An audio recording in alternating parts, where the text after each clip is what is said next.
A retired cop has buried 4 bodies on his own farm in upstate New York. In Virginia, a federal agent stages his wife's murder to look like a stranger broke into the house. In London, a Met police officer pulls over a woman walking home from dinner, shows her a real warrant card, and kidnaps her under the lie of a COVID arrest. 3 killers, 2 different countries, the same lie at the center of every one of them. The man with the badge was never the safe one. He was the threat.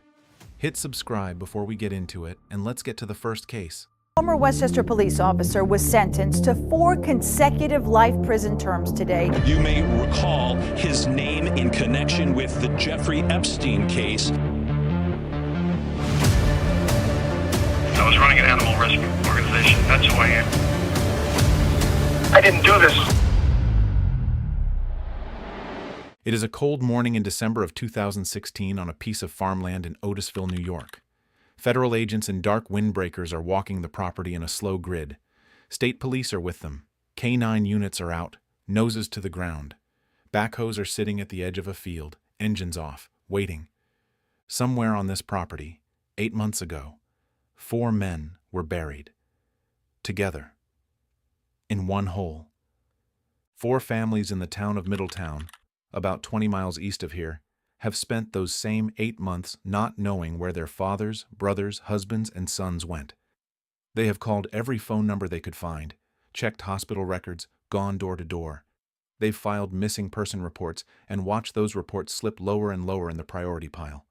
They have lit candles, lost weight, stopped sleeping. This morning somebody finally tells them where to look. The agents start digging at a spot the informant has marked. They go down a foot. They go down 2 feet. And then, in the brown winter dirt of a horse farm 60 miles north of New York City, they hit fabric, then bone, then slowly, carefully, with the kind of brushwork that an archaeologist uses on a fossil, they uncover 4 bodies. The man who rented this farm, the man who used this property to bury 4 other men in one shared grave, is a former police officer, 20 years in uniform across 4 different departments. A guy who, on the day he buried these 4 men back in April, was technically a retired cop on a disability pension from the Briarcliff Manor Police Department. His name is Nicholas Tartaglione. He is 49 years old. By the time the courts are done with him, almost 8 years later, he will have been sentenced to 4 consecutive life terms in federal prison, will have briefly shared a jail cell with Jeffrey Epstein, and will go down in the FBI's case files as the suburban New York cop who killed 4 people over a missing duffel bag of cash and then tried to make it look like they had just walked off the face of the earth. What I want to walk you through today is how a guy with a badge for 20 years ended up burying 4 men on his own farm, what he was actually doing in his retirement, who the 4 men he killed actually were, because 3 out of 4 of them, you'll find out in a minute, had nothing to do with anything, and how a missing duffel bag of cocaine money turned into one of the most notorious murders in the Hudson Valley in the last decade. It's a case that has a couple of weird wrinkles in it too. There's the Jeffrey Epstein cellmate angle that I'll get to in the back half of the video, which is the part of the story that most people who know the name Tartaglione only know him for. The strongman ex-cop accomplice who killed himself on the side of the road when the FBI came to find him is another piece. So is the 8-month gap between the murders and the moment somebody finally walked into an FBI office and said, "I know where the bodies are." And there's the prosecution's slow, careful work of stitching the whole thing together across 6.5 years of pre-trial litigation, until they had a courtroom-ready picture that no defense team in the country could have realistically picked apart. If you do true crime, do me a favor and hit subscribe before we get into it. Takes 2 seconds, totally free, and it helps me keep the lights on for the long-form research stuff. Okay, let's go.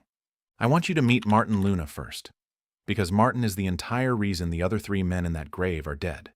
And Martin, on April 11th, 2016, the day he disappeared, was a 41-year-old man living in Middletown, New York, with the kind of regular working-class life that you would not, on the surface, ever associate with a federal cocaine trafficking case.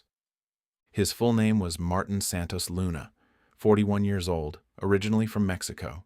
He had family all over the small town of Middletown in Orange County, uncles, brothers, nephews, in-laws, all of them clustered in a few houses on the same handful of streets. The way a lot of immigrant families do when they first land somewhere in the United States and decide to put down roots together. Big family, loud family. The kind of family that fills up 2 long tables at a birthday party.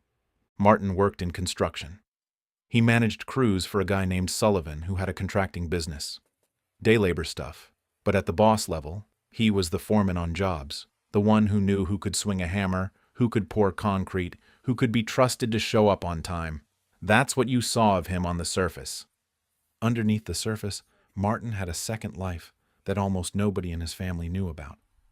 Because Martin, by 2015 or so, was also moving cocaine. He had a partnership going with a guy who was at that point a retired cop from Briarcliff Manor, Nicholas Tartaglione. The deal, by the prosecution's account at trial later, was that the two of them were running cocaine from Texas up to New York and Florida. Martin's role in that operation, at least in the version of events the federal government would later prove to a jury, was to physically travel down to Texas, buy the product with cash, and bring it back north. Tartaglione, in this arrangement, was the money guy. He fronted the cash. He had the property to store things on. He had the contacts. Martin was the runner. Somewhere in early 2016, on one of those Texas trips, something went badly wrong. Between $200,000 and $250,000 in cash, money that was supposed to be turned into cocaine and brought back, went missing. Martin Luna's version of what happened was that he had been robbed. Tartaglione's version, the one he held on to for months and eventually killed people over, was that Martin had stolen the money and was lying about it.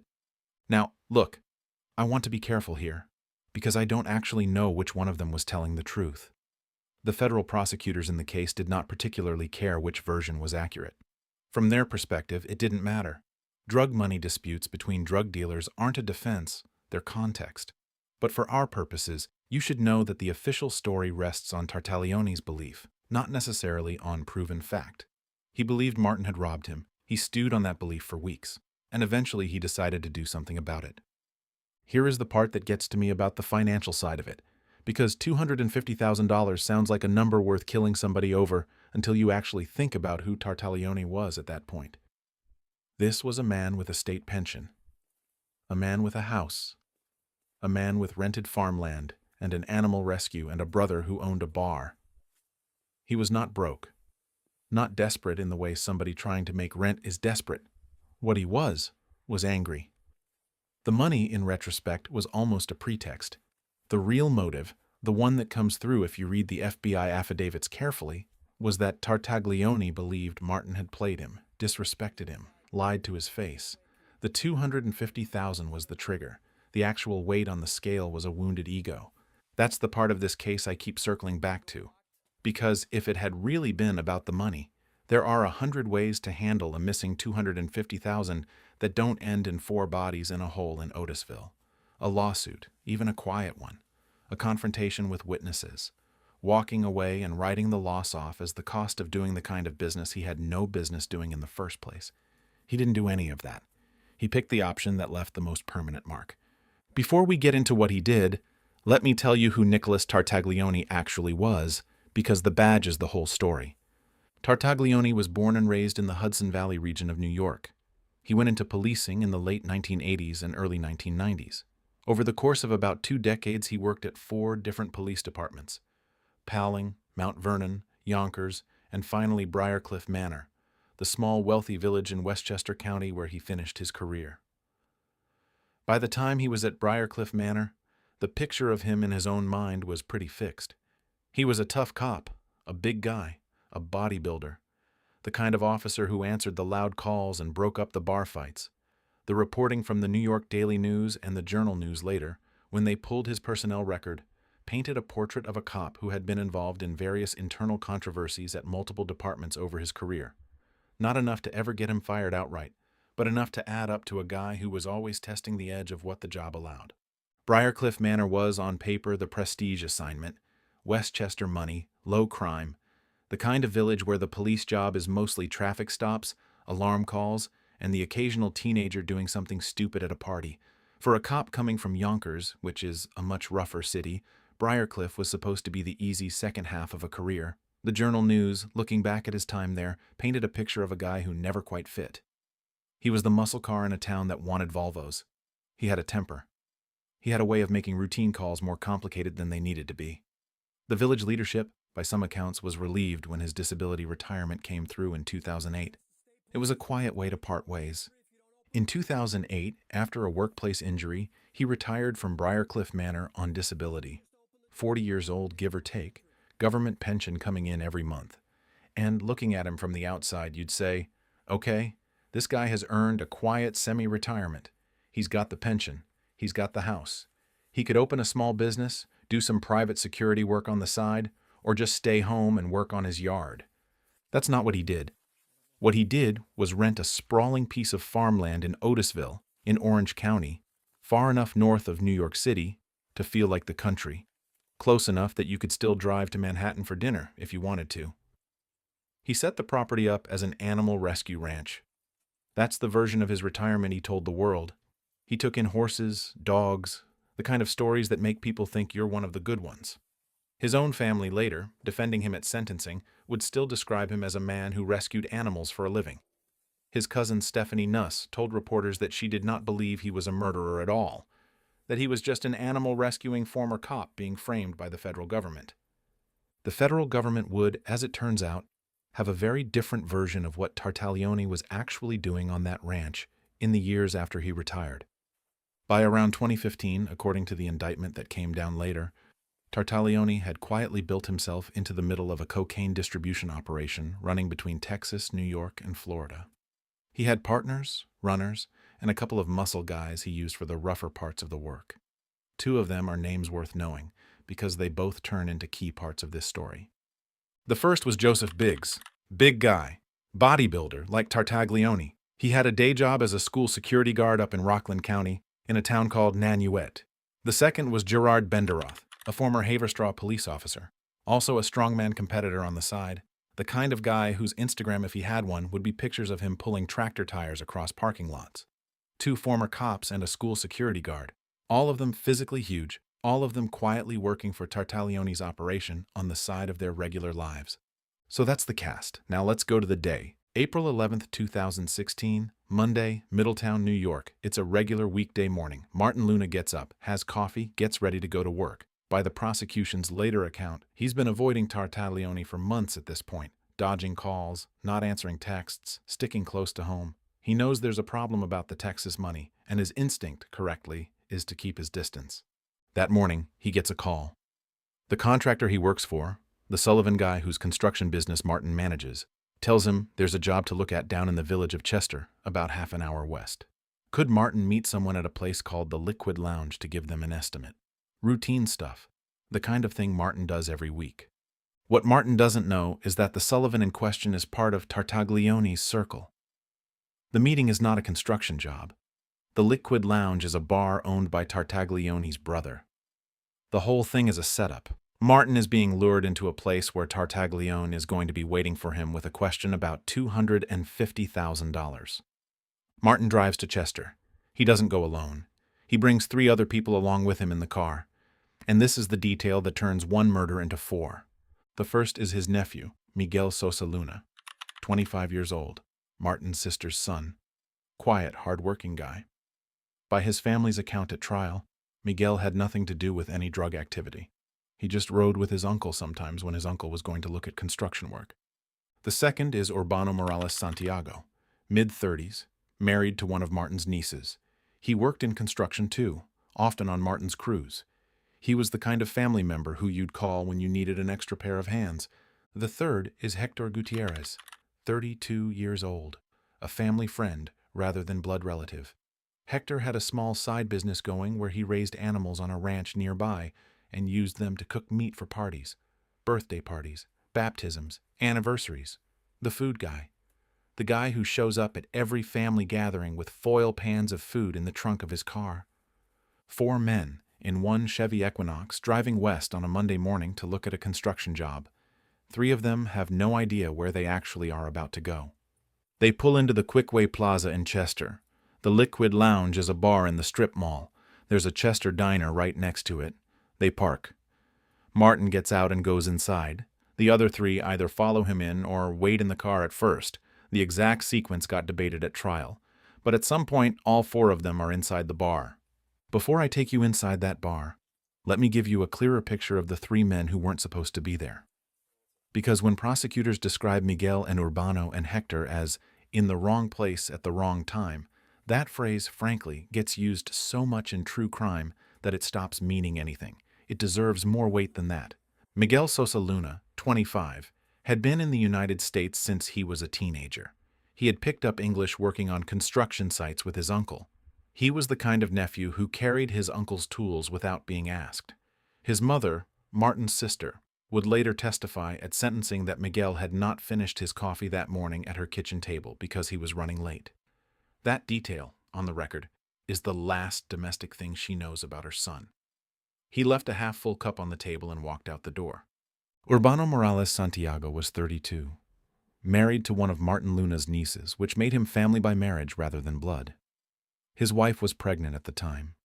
He worked construction on Martin's crews, and on the side, by family accounts, he sometimes helped Hector Gutierrez with the animals on Hector's small ranch, the kind of guy who couldn't stay still on a weekend. Hector Gutierrez was 32 as well. He was the family friend rather than relative, meaning he wasn't related by blood or marriage, but had been around for so long, at so many baptisms and birthday parties and Sunday lunches, that the distinction didn't really apply anymore. Hector's small business cooking meat for parties was the kind of side hustle that supports half the social calendar of an immigrant community. If there was a quinceañera in Middletown that spring, there was a real chance Hector was supposed to be cooking for it. After he disappeared, his clients kept calling the phone number listed on his old contracts for months, not knowing. 4 men in one Chevy Equinox driving west on a Monday morning to look at a construction job. 3 of them with no idea what they actually were about to walk into. This is where I'm going to slow down, because the next part is the part the federal prosecution spent years building. And I want to walk you through it the way they walked the jury through it, without dwelling on detail that doesn't need to be dwelled on. Inside the liquid lounge that morning, Tartaglione was waiting. And from the moment Martin walked through the door, this stopped being a business meeting and started being something else. By the testimony of Joseph Biggs at trial, the school security guard, the bodybuilder, the guy who would later flip and become the government's star witness, Tartaglione had set up the bar that morning for one specific purpose. He wanted Martin Luna to give him back his money. The other 3 men, the nephew and the cousin-in-law and the family friend, were collateral. They weren't supposed to be there. Once they walked in with Martin, they became a problem Tartaglione had to deal with. He dealt with it the way someone with 20 years of police training and an animal rescue ranch with a lot of land would deal with it. Quickly, quietly, and in a way designed to leave no witnesses. I'm going to keep the next part short because the prosecution's account is detailed, and I want to be respectful of the families. Inside the bar that morning, Tartaglione and his associates restrained all 4 men. Tartaglione confronted Martin Luna about the missing $200,000. He demanded the money back. When Martin couldn't or wouldn't produce it, depending on whose version of the truth you believe, Tartaglione killed him. The cause of death, per the autopsy and confirmed at trial, was strangulation with a zip tie, one of those plastic strap things you can buy in any hardware store for $2. His nephew Miguel was in the room when it happened, forced to watch his uncle die. That detail, when it came out in court years later, was the single piece of testimony that, by every account from people who were in the courtroom, broke the families in half. The idea that Miguel, the quiet 25-year-old who shouldn't have been there at all, who had just gone along for the ride, had to be the witness to his own uncle's death, knowing that he was about to be next. After Martin was dead, Tartaglione drove the body north to the Otisville farm in his own vehicle. Biggs and Benderoth, the 2 big associates, took the other 3 men, Miguel, Urbano, and Hector, alive and bound in a separate vehicle, to the same property. The 3 of them were driven to a wooded area on the back of the farm. They were forced to kneel, and they were each shot in the back of the head. All 4 bodies, Martin, Miguel, Urbano, Hector, were put into one shared hole in the ground, dirt over the top. A few hours of work. By the end of the afternoon, the property looked the way it had looked that morning. Just a horse farm out in Orange County, with a retired cop walking the back field, deciding what he was going to do for dinner. By evening, in Middletown, the families started realizing nobody had come home from work. Let me walk you through what those next 8 months were like. because the manhunt and the trial are the parts that get the headlines, but the 8 months in between is the human story, and it's the part that, when I dug through the local Hudson Valley reporting, kept me up at night. The families realized within a day or two that something was wrong. 4 men did not come home. 4 wives, mothers, siblings, kids started making calls. By the end of that week, the family had managed to track down the Chevy Equinox the 4 had driven away in. It was sitting in the parking lot of the Chester Diner, right next to the Liquid Lounge, where they had abandoned it. The car had not moved since Monday morning. That was the last physical trace of any of them anywhere. Missing persons reports were filed with multiple police agencies: Chester PD, Village of Chester, the Orange County Sheriff's Office, eventually the New York State Police. The local Hispanic community in Middletown organized search parties. They walked roadsides. They put up flyers in 3 languages. They reached out to Spanish-language press in New York City. Telemundo, Univision ran stories. The families set up a hotline. Tip after tip came in, none of them leading anywhere. The thing you have to understand about disappearances in a working-class immigrant community, and this is something the New York Times wrote about pretty carefully later, is that the police response is rarely what it would be if 4 young white men from Westchester County disappeared on the same day. The cases were taken seriously, but they did not become national news. They did not get an Amber Alert. They got, eventually, an Orange County investigation that, for the first several months, did not really have a lead. The families lived inside that silence. The wives kept setting 4 chairs at the dinner table. Hector Gutierrez's clients kept calling, wondering why he hadn't shown up to cook for their kid's birthday. Urbano's wife was pregnant. The construction crews Martin had managed kept showing up to job sites with no one to give them orders. Miguel's mother, Martin's sister, was, by relatives' accounts at sentencing later, the one who took it the hardest. She was the one who had to hear, eventually, what had happened to both her son and her brother, in the same room, on the same morning. For 8 months, all 4 families lived without an answer to one question: where are they? The wives kept setting 4 chairs at the dinner table. Hector Gutierrez's clients kept calling, wondering why he hadn't shown up to cook for their kid's birthday. Urbano's wife was pregnant. She had to make the decision at some point in those 8 months about whether to tell the baby growing inside her about a father who might or might not be coming back. The construction crews Martin had managed kept showing up to job sites with no one to give them orders. Miguel's mother, Martin's sister, was, by relatives' accounts at sentencing later, the one who took it the hardest. She was the one who would eventually have to hear what had happened to both her son and her brother, in the same room, on the same morning. You have to understand what 8 months of that uncertainty does to a person. Because the worst part isn't the grief. The grief when you finally have a body is something you can at least start working with. The worst part is the version where you imagine every single day that maybe today is the day they walk back through the door. Maybe today is the day the phone rings. Maybe today is the day somebody saw them at a gas station in Pennsylvania and remembered. 8 months of small, false hopes. 8 months of catching yourself looking at the front door at the time they used to come home from work. That's the version of grief that doesn't get put on screen because it has no shape. It's not a funeral. It's not a tragedy. It's just a vacuum that never fills. The Hudson Valley Spanish-language press, in particular Telemundo's New York affiliate, ran one follow-up piece on the missing men in the summer of 2016, a couple of months in, and then mostly went quiet, the way local news on missing person stories does when there's nothing new to report. The families kept lighting candles. Nobody outside their immediate community knew what they were sitting with. The break in the case came in December of 2016, not through forensic evidence at the bar, not through the Equinox in the parking lot, through people. Specifically, through somebody inside Tartaglione's orbit who decided, 8 months into the silence, to stop carrying the secret. The FBI got the tip. They went to the Otisville property with a search warrant. They had cadaver dogs. They had a forensic recovery team.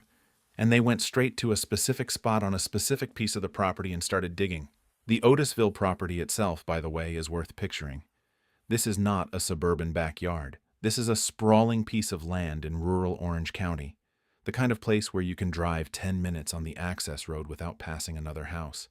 Acres of pasture, a barn, some outbuildings, trees at the property line that block any line of sight from any neighbor. If you wanted, in the year 2016, to find a place in southern New York State where you could dig a hole and nobody would see you do it, this property would have been near the top of the list. Tartaglione had not chosen it randomly. He had rented it specifically because it was the kind of land where you could be invisible. What the FBI found that December morning was what I described at the start of this video. 4 bodies, 1 grave. Some of the men still bound from the moment they had been taken in the bar 8 months earlier. Forensic analysis confirmed cause of death for each of them. Strangulation for Martin. Gunshot wounds to the back of the head for Miguel, Urbano, and Hector. The bodies were identified using dental records and DNA matched to family samples that had been sitting in a state police database since the original missing person reports were filed in April. The notifications went out to the families on the night of December 19th and the morning of December 20th, 2016. 4 sets of investigators driving to 4 different addresses in Middletown to deliver the news. 8 months of "we don't know" finally turning into "we know." Tartaglione was arrested on December 19th, 2016. So was Joseph Biggs, the school security guard from Nanuet. Charges came down out of the U.S. Attorney's Office for the Southern District of New York. At the time, the office was run by U.S. Attorney Preet Bharara, who described the case in his initial press conference as a gangland-style quadruple homicide. The case was federal, pulled into federal court because of the cocaine trafficking element, which made the whole thing a federal drug conspiracy with murder case rather than a state homicide case. A third person, Gerard Benderoth, the former Haverstraw cop and strongman competitor, never got to face charges. In 2017, several months after the bodies were discovered, FBI agents pulled Benderoth over in his car in Thiels, New York, with the intent to arrest him. Before they could get him out of the vehicle, Benderoth shot himself. He died at the scene. Whatever he knew about that day at the Liquid Lounge, whatever his role had been, he took with him. The case against Tartaglione was supposed to go to trial relatively quickly after the 2016 arrest. It did not. It dragged out for nearly 6.5 years before it finally went in front of a jury. There were procedural delays. There were defense motions.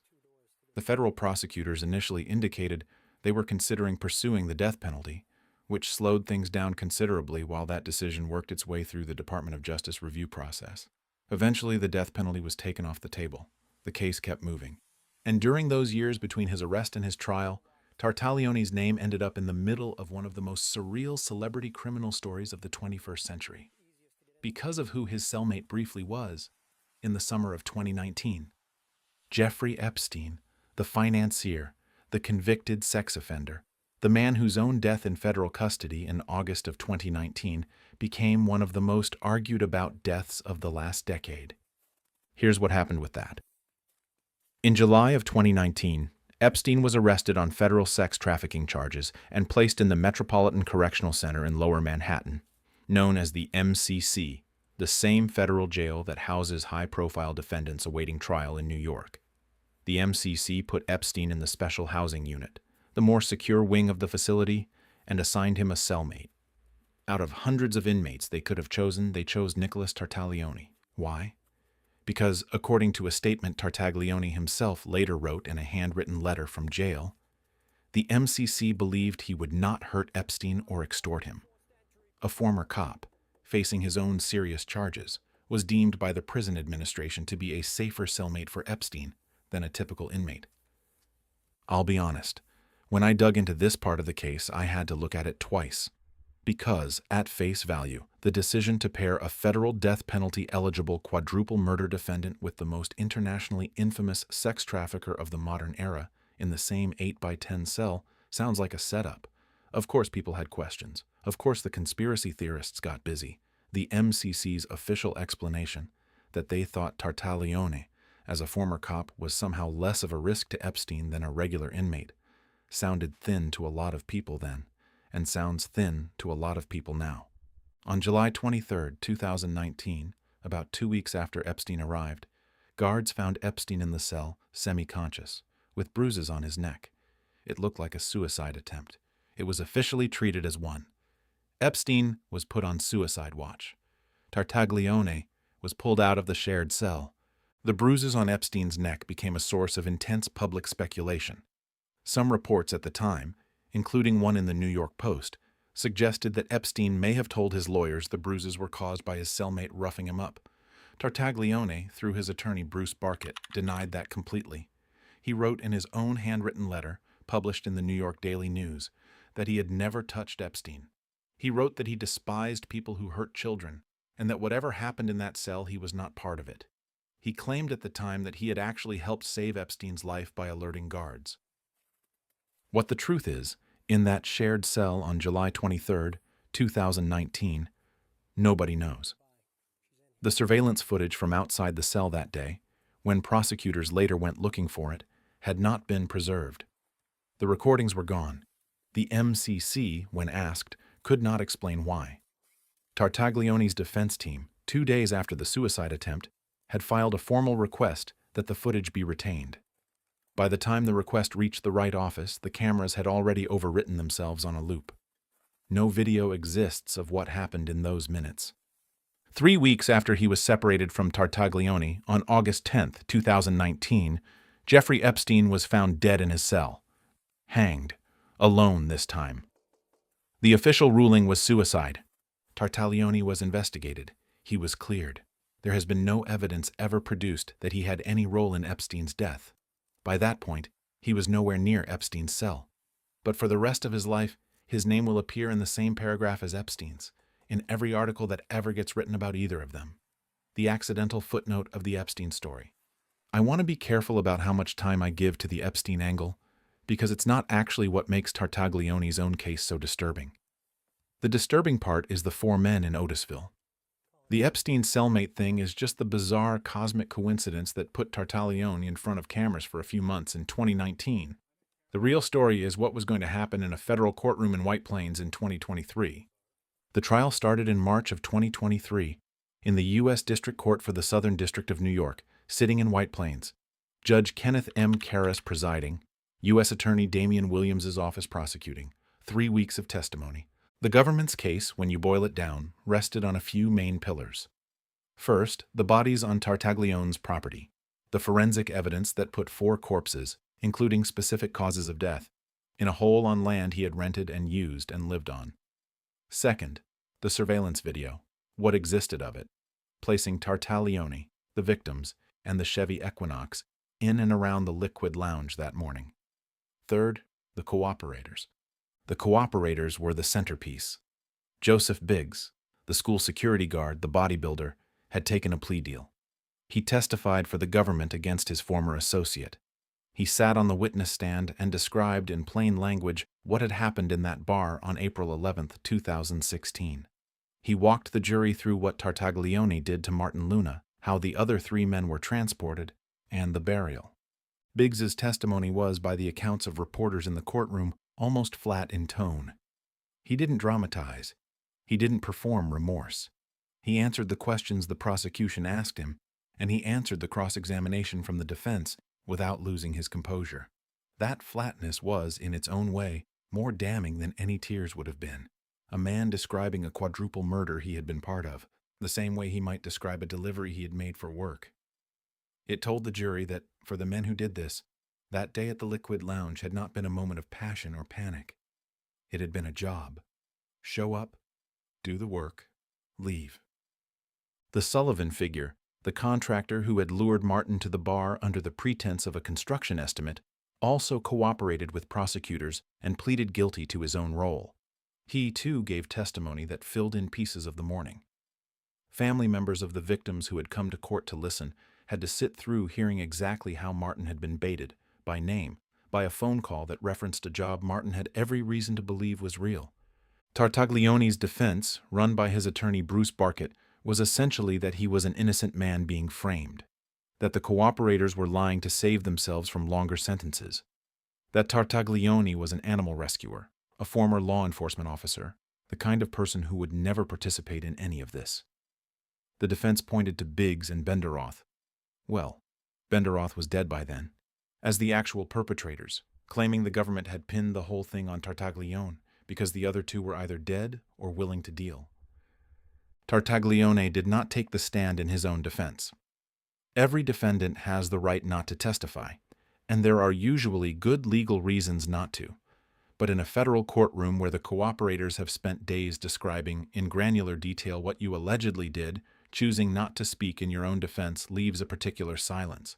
The jury, of course, is instructed by the judge that a defendant's silence cannot be held against them. But 12 regular people in a jury box, in a deliberation room, are still 12 regular people. The silence registers.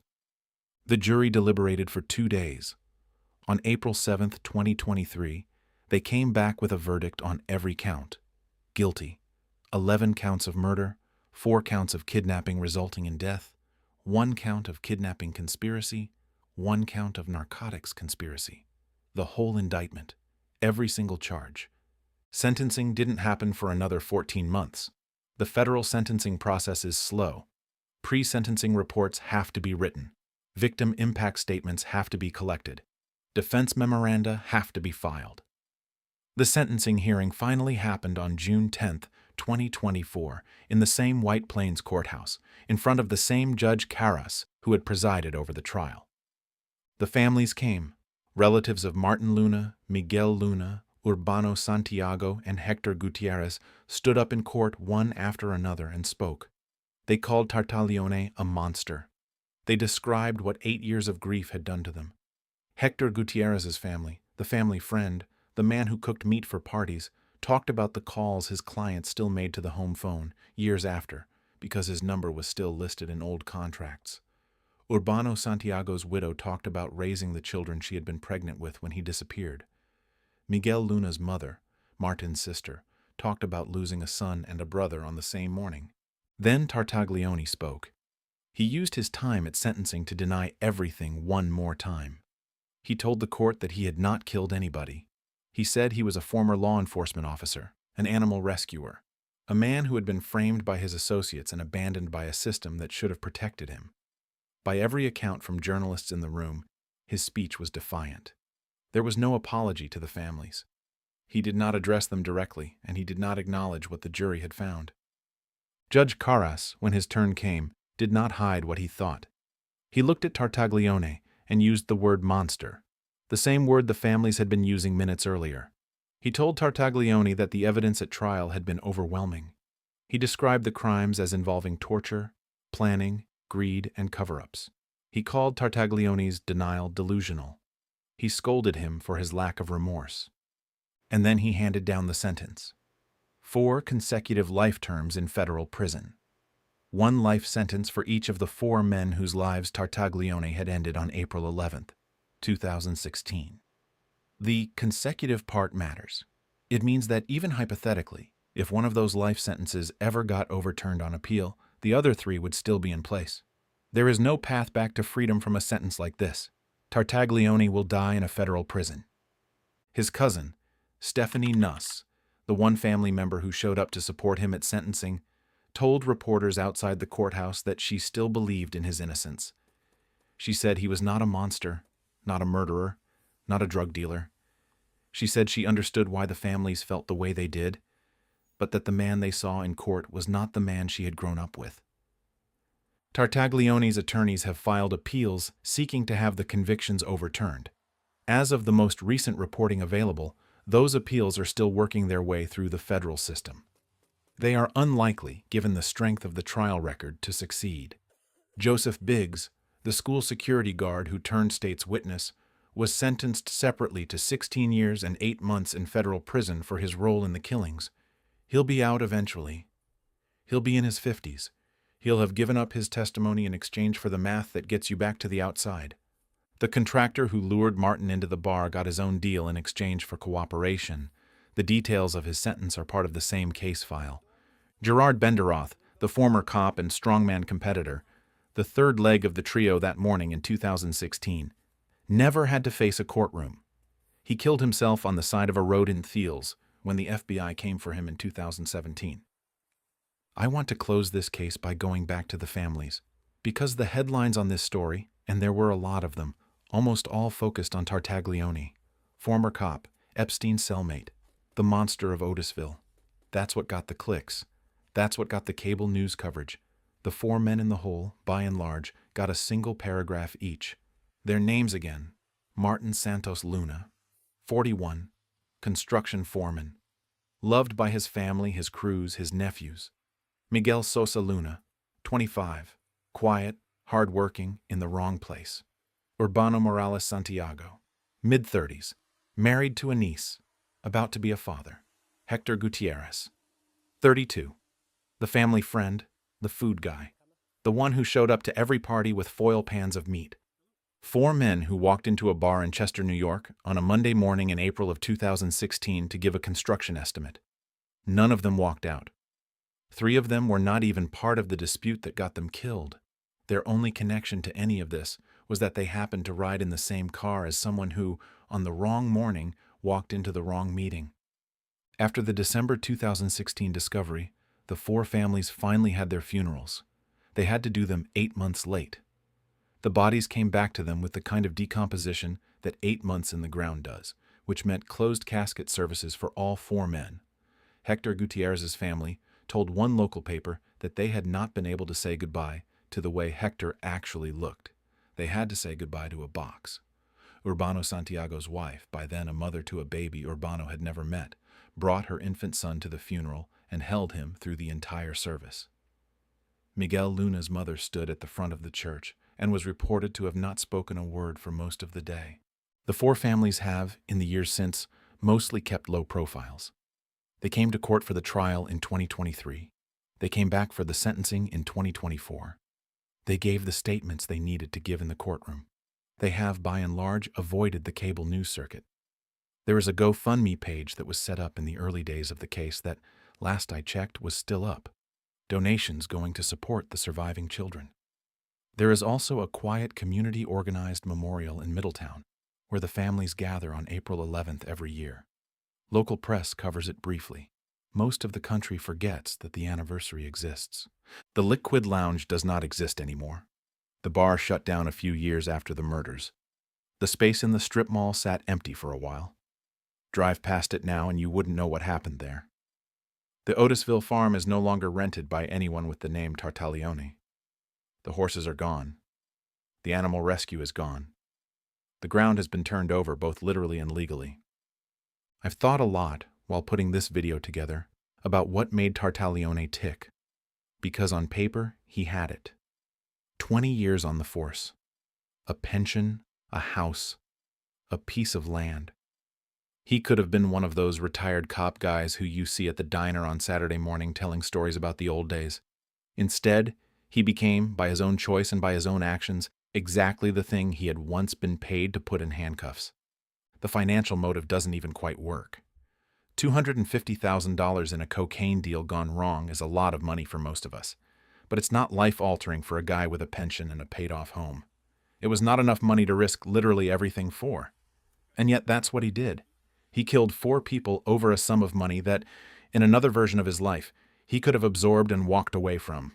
What you keep running into, the deeper you go into the case file, is somebody who had reached a point where the badge, the 20 years of it, the identity around it, the sense of being a guy who could not be touched, had become more dangerous to other people than it had ever been useful.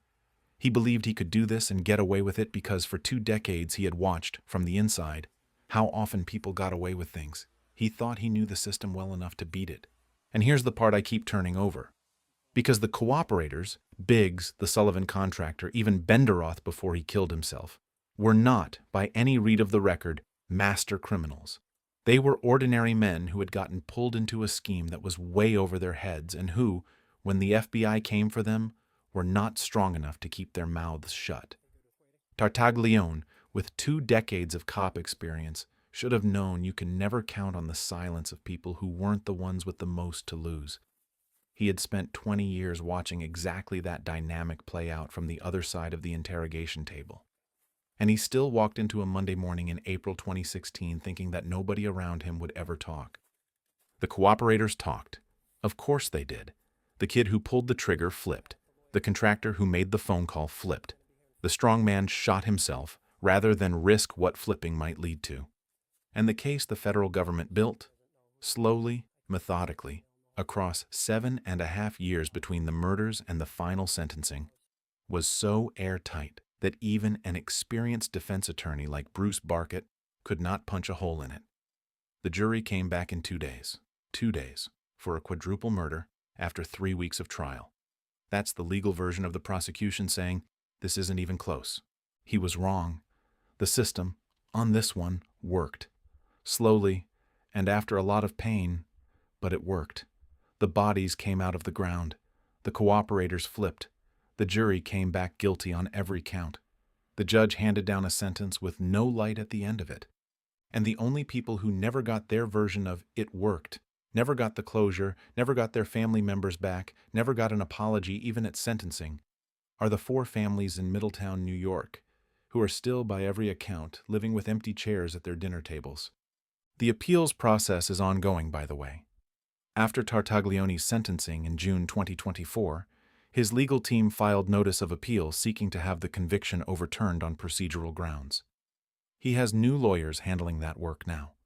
The appeal will likely take years to be decided in the Second Circuit Court of Appeals, and given how strong the trial record was, the cooperator testimony, the forensic evidence, the years of investigation behind it, the chances that any conviction gets overturned are slim. Tartaglione, in any realistic version of the next several decades, will spend the rest of his life inside the Federal Bureau of Prisons. He turned 56 the year he was sentenced. He has, on the actuarial math, about 20 to 30 years left. All of it inside a facility somewhere in the federal system. Joseph Biggs, the school security guard who flipped, is currently serving his 16-year, 8-month sentence in federal prison, without parole in the federal system the way states have it, but with some standard reduction for good behavior. He'll likely be released somewhere in his mid-50s.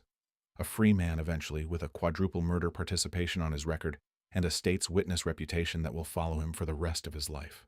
The Sullivan contractor, whose full role and exact sentence have been less prominent in the public record, is also serving time, also a result of his guilty plea and cooperation. Gerard Benderoth, who took his own life on the side of a road in Thiels in 2017, is the only one whose story ended completely. He never sat in front of a jury. He never had to face the families of the 4 men in court.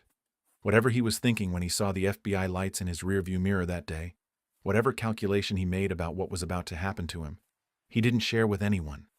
The case file on him got closed the moment he died. If you stuck with me through this one, thank you. I know it's a heavy case, and I tried to walk through it in a way that respected the families without skipping over what actually happened. If there's a detail from this story that hit you, the 8 months of silence, the Chevy Equinox sitting in the diner parking lot all week, the cousin in the courtroom who still believed her cousin was innocent, the surveillance footage from outside Epstein's cell that nobody ever found. Leave a comment with what stuck. I read all of them. One last thing before I sign off. There's a small detail from the December 2016 search of the Otisville property that didn't get a lot of coverage at the time, but I keep coming back to it.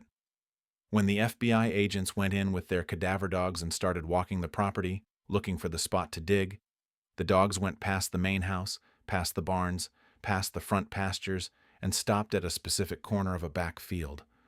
Like the animals could feel what the humans couldn't yet see. Tartaglione had spent 8 months walking that same property, feeding his rescue horses, telling his cousin he was retired, telling the world he was one of the good guys, knowing, the whole time, exactly what was under the ground at the back of his own field. That was Nicholas Tartaglione. 4 consecutive life sentences, federal prison, never walking free again. Up next, Northern Virginia, February 2023. A federal agent's wife shot dead in her own bed. The second body in the house belongs to a man none of her friends or family had ever heard of. The case sits in a closed file as a husband defended his home story for 8 months. Then someone finds a photograph in a wooden frame on a bedside table, and the whole story flips. Brendan Banfield. Was an amazing mom, an amazing friend. It's monsters. I mean, that's really what it is. It's monsters. They said that she was stabbed. It's okay. Just breathe, okay? A 39-year-old man is driving toward a stranger's house in the suburbs of Northern Virginia. It's early morning, gray sky, February. He thinks he's about to meet a woman he's been messaging for weeks. The plan was simple. Door unlocked. She'll be asleep upstairs. He's been told what to do when he gets there. He doesn't know that the woman he thinks he's been talking to has no idea he exists. She's a pediatric ICU nurse who would not, in 1,000 years, write the kind of messages he's been getting. And he definitely doesn't know that her husband, a federal law enforcement agent, and the family's 22-year-old au pair are sitting in cars near the house, waiting for him to walk through that unlocked door so they can shoot him and frame him for everything that happens next. His name is Joseph Ryan. He will be dead in about 40 minutes. So will the woman upstairs, who he's never met. The man who actually killed both of them will spend the next 3 years telling police, then prosecutors, then a jury, that he came home and found a stranger attacking his wife. It will take 3 years and 12 jurors to figure out that the entire crime scene, every drop of blood, every weapon, every detail was staged by a man who spent his career as a criminal investigator for the IRS, looking at staged crime scenes. This case has a name. In the media, they called it the au pair affair. In the courtrooms, prosecutors called it one of the most calculated double murders Virginia has seen in years. The judge who sentenced the man behind it said she'd seen this kind of evil in her courtroom only twice before in her entire career. I want to walk you through how this happened, because the more I read about it, the more I realized this isn't really a story about an affair. It's a story about a man who couldn't accept that his wife had value and who built, over the course of months, a plan to make her death look like somebody else's fault. If true crime is your thing, hit subscribe before we get into it. Free, takes a second, helps me keep doing these. Let's start with Christine, because Christine is the part of this story that everybody around the case keeps trying to bring back. Christine Banfield was 37 years old. She lived in Herndon, Virginia, a quiet, leafy stretch of Fairfax County, the kind of neighborhood where the lawns are mowed every Saturday and the houses go for over $1 million. She had a 4-year-old daughter named Valerie. She had a husband named Brendan. From the outside, the family looked like the kind of family you'd see on a Christmas card. Christine was a pediatric intensive care nurse at Innova Fairfax Medical Campus, PICU. If you don't know what that job is, those are the nurses who take care of the sickest children in the hospital. Babies on ventilators, toddlers post-surgery. Kids who, if anything goes wrong in the next 12 hours, are not going home. PICU nurses are a specific breed of human. They have to be technically excellent and emotionally bulletproof at the same time, and the burnout rate on those floors is brutal. The fact that Christine spent years on that floor, and that her colleagues described her with the word mentor, the word advocate, that tells you something about who she was before any of this happened.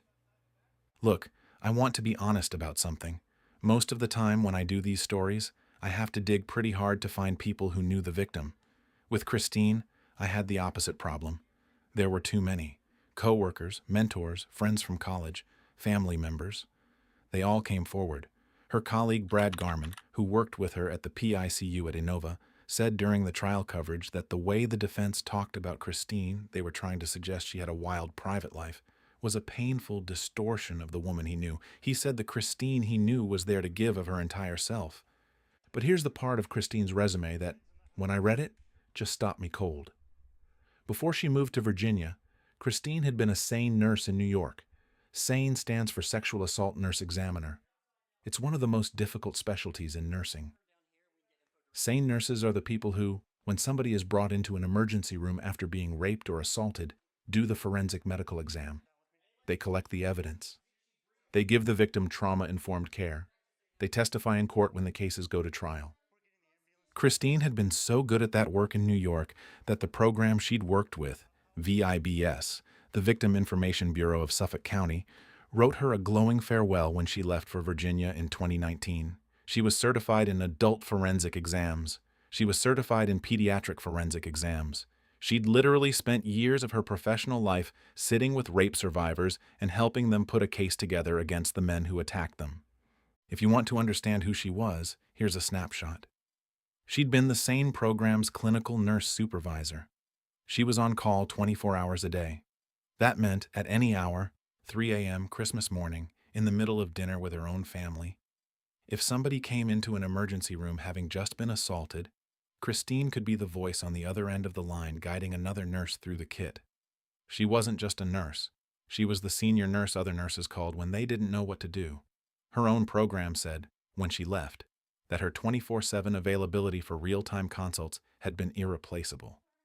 That's a person who, at her core, believed that the worst day of a stranger's life shouldn't be navigated alone. That's the woman her husband was about to murder, the woman who'd spent her career documenting sexual violence. The plan, when prosecutors eventually laid it out for a jury, the plan involved staging her death to look like a sexual assault by a stranger. I'll get to that. But I need you to understand who Christine was first. Because the irony is, frankly, sickening, and the case loses a layer of its horror if you don't know. Her husband, Brendan Banfield, was on paper the kind of guy you'd describe as a catch. They'd met in college. They'd been together for almost 20 years by the time she died. They'd lived in New York while Brendan worked his way up. Then he got a job with the federal government, and not just any federal government job. He got hired as a criminal investigative division agent with the IRS, specifically with what's called CID. These are the people who carry guns and badges and investigate federal financial crimes, tax fraud, money laundering, organized crime, that kind of thing. He had federal law enforcement credentials. He went to work every day investigating people who had broken the law. That detail is going to matter a lot, because nobody knows the playbook of a homicide investigation better than the guy whose job is to investigate financial crimes for the federal government. He'd read the textbooks. He'd been around homicide cops at training conferences. He knew what investigators look at. He knew the chain of evidence. He thought, and prosecutors would later argue this in court, he thought he was smart enough to outthink the entire Fairfax County Police Department. In the fall of 2019, Christine, Brendan, and their growing family moved to a house in Herndon, Virginia. A neighborhood called Hattontown, big colonial-style homes, quiet streets, good schools. About 30 miles outside Washington, D.C. They had their daughter, Valerie. Christine got the job at Innova. Brendan was working out of the IRS office in the region. For a few years, they were just a normal upper-middle-class Virginia family. 2 careers, 1 kid, a dog, holidays at the in-laws. Then, in October of 2021, they hired an au pair.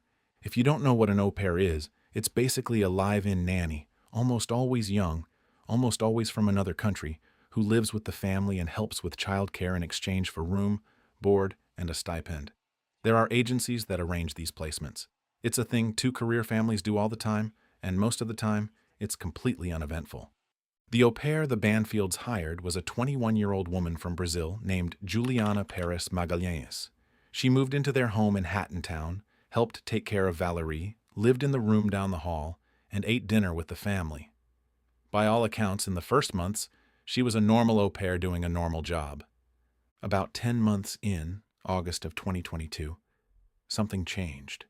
Juliana would later testify under oath that this was the month her relationship with Brendan stopped being a working relationship and started being a sexual one. She was 21. He was 37. He was the man who paid her stipend and signed off on her hours. There's a power dynamic in that arrangement that, frankly, the au pair industry has been grappling with for years. A young woman from another country, often barely out of her teens, living in the home of a much older married couple, dependent on them for her visa status, for her stipend, for the place she sleeps at night. The agencies that place these workers have rules about romantic involvement with the host family. Those rules get broken all the time. They got broken here. I'm not going to spend a lot of time on the affair itself because, honestly, the moral weight of this whole case is not really about whether Brendan had an affair. Lots of marriages survive affairs. Most affairs do not lead to 2 dead bodies and a 4-year-old in a basement waiting to go to the zoo. The affair is the catalyst. The horror is what Brendan decided to do about it. According to Juliana's testimony at trial, and I want to flag right now that her testimony came as part of a plea deal she'd made with prosecutors, and her credibility was challenged hard by the defense. According to her testimony, by the fall of 2022, Brendan was telling her that he was in love with her. He wanted to be with her, marry her, have more children with her. The 2 of them even took a trip together to New York City, just the 2 of them. While Christine was at home in Virginia, working her shifts at the PICU. This is the kind of detail that doesn't show up in coverage of these cases very often because it sounds almost too cliché. the husband and the au pair going on a romantic weekend behind the wife's back. But it happened. Investigators would later pull the hotel records and the credit card statements to prove it. And on the stand at trial, Brendan even acknowledged the affair. He just said it was nothing serious. It was serious enough to plan 2 murders for. The problem was Christine. Specifically, the problem was Christine and their daughter, Valerie. If Brendan divorced Christine, 3 things would happen that he did not want. 1, he'd have to split custody of Valerie. Maybe even lose primary custody, because Christine was a registered nurse with a stable schedule, and his job as a federal agent involved travel and long hours. 2, Christine made more money than him at this point, and Virginia is an equitable distribution state, which means in a divorce she would walk away with a chunk of the marital assets that he didn't want her to have. And 3, divorce takes years. Divorce is expensive. Divorce is humiliating. So in October 2022, and again, this is from Juliana's testimony, Brendan started talking about an alternative. He started saying things like, "What if I could get rid of her?" Juliana testified that at first she thought he was joking. People say things like that in bad marriages all the time. "I'm going to kill my wife." Nobody means it. You laugh, you change the subject, you go to bed. But he kept saying it. And by the winter, he wasn't joking. He was planning. The first version of the plan was, apparently, a hitman. Brendan researched the idea of paying somebody to do it. Prosecutors would later allege that he thought about hiring a hitman but decided it was too risky, too many people in the chain, too much that could go wrong, somebody could turn state's witness. Plus, he didn't want to spend the money. The version he eventually settled on was much weirder and much darker, and it required Juliana to participate. I want to walk you through what they did, because the planning is the part of this case that gets a jury to vote first degree on the first ballot. This wasn't a heat-of-the-moment crime, and it wasn't a man who walked in on something and snapped. By every metric you can apply, it was a plan that took months to build. In January of 2023, Brendan and Juliana, and the laptop they used was Christine's own laptop in their home while Christine was elsewhere in the house, created a fake email account. They used that email to create an account on a website called FetLife. If you don't know what FetLife is, it's basically a social media platform for people who are into kink and various sexual fetishes. It's a real popular site. Most of the people on it are just adults talking to other adults about their preferences. On this FetLife account, Brendan posed as Christine. He used Christine's name. He used photos of Christine. He claimed to be a woman in the Virginia suburbs looking to act out a specific scenario. The scenario involved being attacked by a stranger in her own bedroom. This is the part that gets really hard to talk about, so I'm going to keep it short and clinical. Brendan and Juliana spent weeks on this FetLife account. They messaged dozens of men. They were vetting them. They were looking for somebody who would actually show up. Somebody who would carry out a specific violent fantasy. Somebody who, after he was done, could plausibly be killed in self-defense by a husband who came home and walked in on it. Joseph Ryan was the man they eventually selected. Now I want to stop here and tell you about Joseph Ryan, because in all the coverage of this case, Joseph Ryan often gets reduced to a footnote. He's the third name in the headline. He's just the guy who got caught up in it. That's not fair to him. Joseph Ryan was 39 years old. He lived in Springfield, Virginia, about 30 miles south of the Banfield home. He had a family. He had an aunt named Sangeeta Ryan who, 3 years after his death, would stand in a Virginia courtroom and tell the man who killed him. Today, we take back Joe and Christine's memory from the lies, from the manipulation, and from the man who thought he could control their story, even after taking their lives. Joseph Ryan, like a lot of adults, used a fetish website that's between him and the people he chose to talk to on it. The choices he made on FetLife in his own private time are not a reason he deserved what happened to him. He did not deserve any part of what happened to him. He didn't know Christine. He didn't know the Banfields. He'd never been to their house. He'd been messaging what he thought was a real woman who wanted a real, consensual encounter. The fact that the woman on the other end was actually her husband, pretending to be her, in order to lure Joseph Ryan to a murder scene, that is the entire fraud. In one of the messages prosecutors read out at trial, and I'm going to give you the exact line that became the headline of the case, because it tells you everything about the level of cold calculation here. In one of the messages, Brendan, posing as Christine, sent Joseph Ryan the following instructions for the morning of the encounter. The door will be unlocked. Christine will be asleep in bed. Come straight upstairs. Cut off the clothing. Tie her. Rape her. Simple and fun. That's the message a husband sent to a stranger about his own wife. When I first read that line, I had to put my phone down, because it tells you exactly what the plan was. Joseph Ryan was supposed to come into the house, attack a sleeping Christine, and then Brendan would come in and shoot him as an intruder. Self-defense.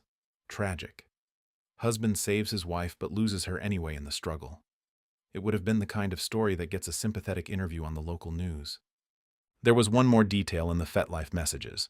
Brendan, posing as Christine, asked Joseph Ryan to bring his own knife, a specific kind of knife, because the fantasy supposedly involved a blade.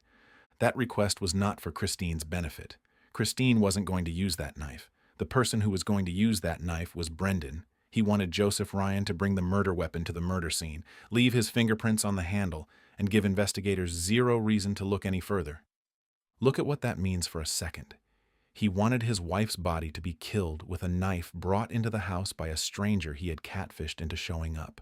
That is, and there's no soft way to say this, that is the work of months. Somebody sat at a kitchen table and wrote out the steps. This wasn't a blackout. It wasn't a moment of passion. It was a plan. Friday, February 24th, 2023. Early morning. Christine Banfield is asleep in the master bedroom of her house in Hattontown, Herndon, Virginia.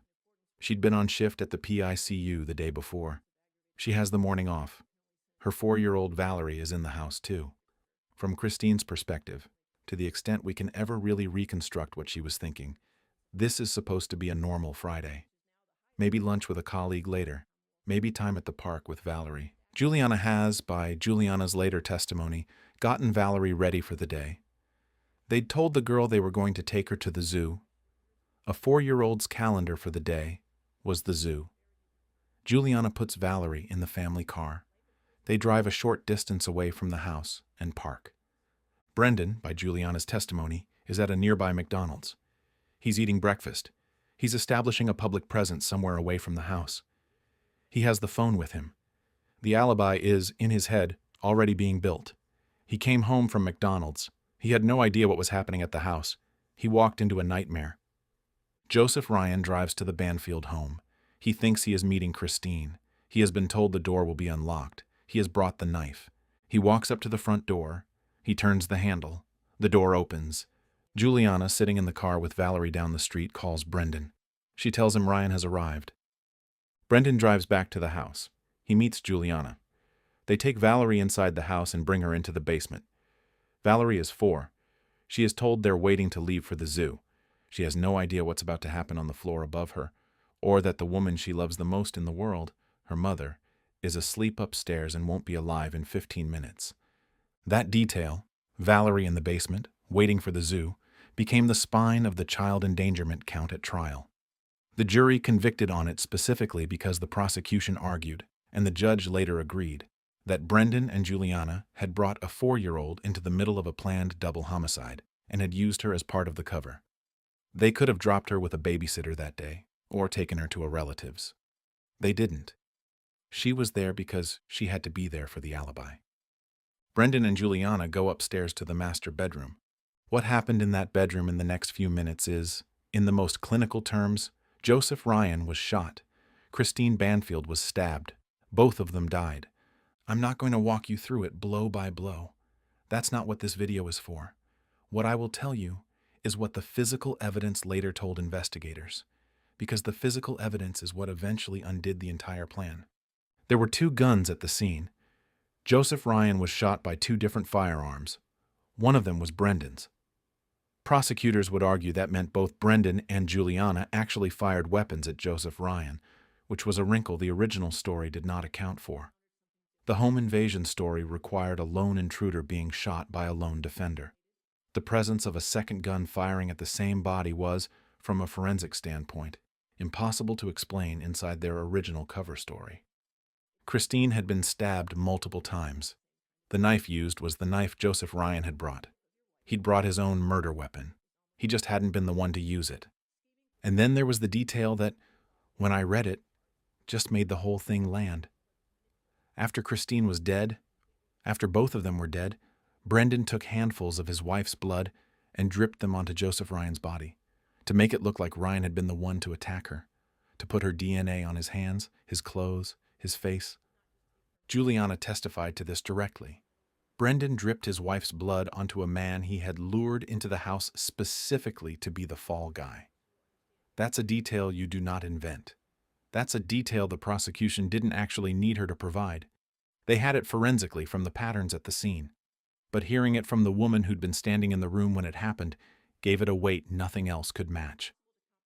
Then Juliana called 911. She told the dispatcher that a friend of hers had been hurt.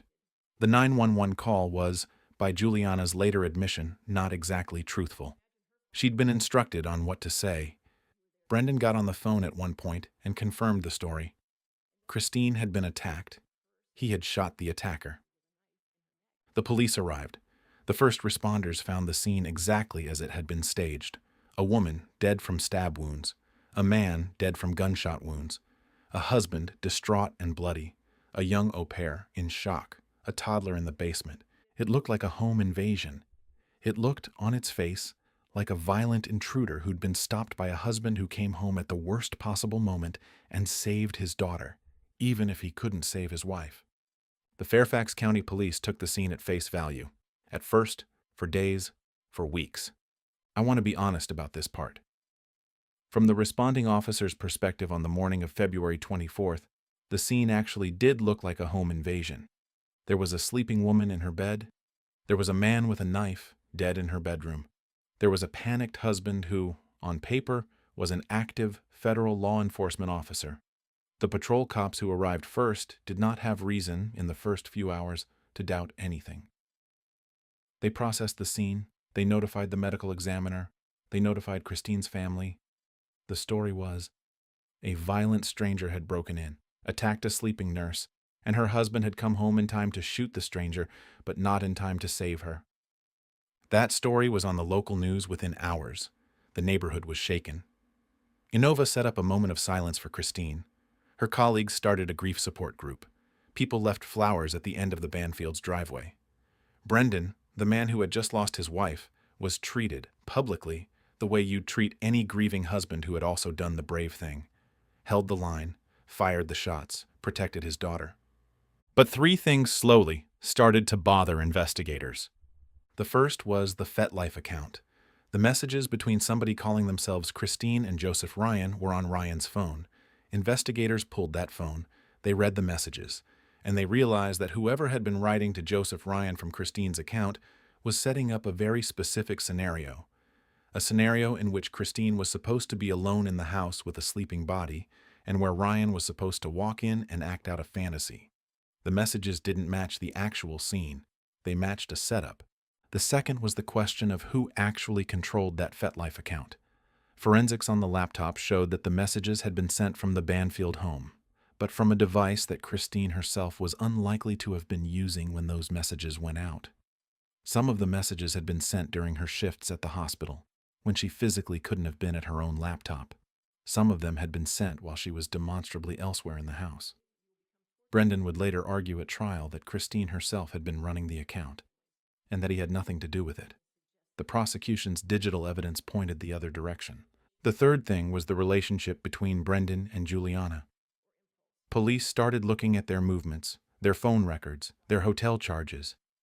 They found the trip the two of them had taken to New York City, together, while Christine was at home. That trip was hard to explain as a normal employer-employee relationship. They also found text messages between the two of them that were, by every standard, not the texts an employer sends to a live-in childcare worker. They were the texts of two people in love. Once investigators started looking at the affair, the rest of the case slid into focus pretty fast. There's a thing detectives call confirmation pivot. When one detail flips, all the other details in the case suddenly look different. The grieving husband isn't grieving the same way once you know he was sleeping with the woman who dialed 911. The brave self-defense shooting isn't quite as brave once you know the shooter and the dispatcher were running away to Manhattan together 2 months before the shooting. By September of 2023, about 7 months after the killings, Juliana Perez Magalhães was arrested. initially charged with second-degree murder for her role in shooting Joseph Ryan. She was held without bond. Brendan was not arrested, not yet. He'd been the husband, the grieving husband. He was still living in the house. He was still working for the IRS. He had not, in any obvious legal sense, been treated as a suspect. In October 2023, about 8 months after the murders, investigators went back to the house in Hattontown for another walkthrough. They were looking at the master bedroom, the room where Christine had died, and on a bedside table in plain sight, they found a framed photograph. The photograph was of Brendan and Juliana, together, smiling, 8 months. He'd kept it on the bedside table, in the bedroom where his wife had been murdered, as if he'd already moved on, as if he was already living a new life with the woman he'd planned everything with. That photograph eventually made its way into evidence at trial. Investigators photographed it. It became exhibit something or other for the prosecution. When they showed it to the jury, you could see jurors visibly react. Because look, whatever your defense theory is, however carefully you've constructed an explanation, there is no innocent reason to keep a framed photo of your mistress in the bedroom where you found your wife stabbed to death 8 months ago. The case kept building. In September of 2024, about a year after Juliana's arrest, almost 19 months after the killings, a Fairfax County grand jury indicted Brendan Banfield on 4 counts of aggravated murder, plus the firearms charge and the child endangerment charge. He was arrested. He pleaded not guilty. He maintained his innocence. In October 2024, Juliana Perez Magalhães took a plea deal. She pleaded guilty to involuntary manslaughter in the death of Joseph Ryan. As part of the deal, she agreed to testify against Brendan Banfield. The prosecutors agreed to a sentence of about 10 years, a steep discount from the second-degree murder charge she'd been facing. The trial started in January of 2026. Fairfax County Circuit Court, Chief Judge Penny Azkarat presiding. The lead prosecutor was Chief Deputy Commonwealth's Attorney Jenna Sands. The defense attorney was a man named John Carroll. The trial ran about 3 weeks. The prosecution put up dozens of witnesses, forensic investigators, digital evidence specialists, Christine's co-workers, Joseph Ryan's family. Jenna Sands, in her opening statement, laid out the timeline cleanly for the jury. She walked them through August 2022, the start of the affair, the fall of 2022. Brendan telling Juliana he wanted to get rid of his wife. Why divorce wasn't an option for him. Money, custody. Sands told the jury in plain language that Brendan thought Christine was a terrible mother, that he wanted to be with Juliana, that he wanted to keep Valerie, that he wasn't willing to lose any of it in a courtroom. She walked the jury through how Brendan had even considered hiring a hitman, how he'd rejected that plan as too risky, how he'd come up with the FetLife scheme as a cleaner alternative, one that, if it worked, would have no other people in the loop. No middleman, no witness, just a stranger who showed up at the house and got shot for it. The star witness, though, was Juliana. She took the stand on January 13th. She was, by all accounts of the reporters in the courtroom, a strange presence, soft-spoken, almost meek, head down. The man she'd plotted with sat in the courtroom scribbling on a notepad while she described, in detail, the conversations they'd had in his bed about how to kill his wife. She walked the jury through everything. The first time he said the words, "Get rid of her," October 2022. The decision to use FetLife, the vetting of candidates, the morning of the killing, the McDonald's, the basement, the bedroom, the blood on Ryan's body, the 911 call. Prosecutors also brought in a digital forensics expert who walked the jury through the metadata on every FetLife message. Timestamps, device identifiers, login locations. The picture that emerged was, in court testimony, irreconcilable with Brendan's claim that Christine had been running the account. The messages had been sent from devices Christine wasn't near. They'd been sent during her work shifts. They had a specific writing pattern, a particular phrasing that the prosecution argued matched Brendan's other communications, not Christine's. The defense brought in its own digital expert. Prosecutors then dismantled that expert on cross-examination. The expert, under questioning, acknowledged that the methods he'd used didn't actually prove what the defense wanted them to prove. By the end of that cross, the digital forensics piece of the case was settled. Brendan had been running the account. The defense attorney, John Carroll, came at Juliana hard on cross-examination. He used her own letters from jail against her. He pointed out that she'd been a willing participant. He suggested she was throwing Brendan under the bus to save herself. Which, honestly, she kind of was. That's how plea deals work. But the jury, by their verdict, decided that her account fit the physical evidence better than Brendan's. Brendan took the stand in his own defense. This is rare in murder trials. Most defense attorneys will move heaven and earth to keep their client off the stand, because the moment you cross-examine the defendant, the case can fall apart very quickly. Brendan insisted on testifying. He spent hours on the stand telling the jury his version. His version was, he came home. He found a stranger attacking his wife. He shot the stranger. He tried to save Christine. He had nothing to do with any FetLife account. He didn't know Christine's password. He'd never used her laptop. The whole thing was a tragedy he'd walked into. He acknowledged the affair with Juliana, but said it was, in his own words, just an affair. He made it clear on the stand that there would be no other relationship beyond that. He claimed he hadn't loved Juliana. He claimed he'd loved his wife. He claimed his marriage had been unconventional but functional, and that both he and Christine had had affairs throughout their nearly 20-year relationship. That last claim, that Christine had been having affairs too, was the part of his testimony that her family found most upsetting. Christine wasn't there to defend herself. She couldn't refute it. He was, in the most cynical possible way, using her absence to tell a story about her that her own family said was a lie. The prosecution dismantled it. They had digital forensics showing the FetLife messages had not been sent by Christine. They had the photo on the bedside table. They had Juliana's testimony.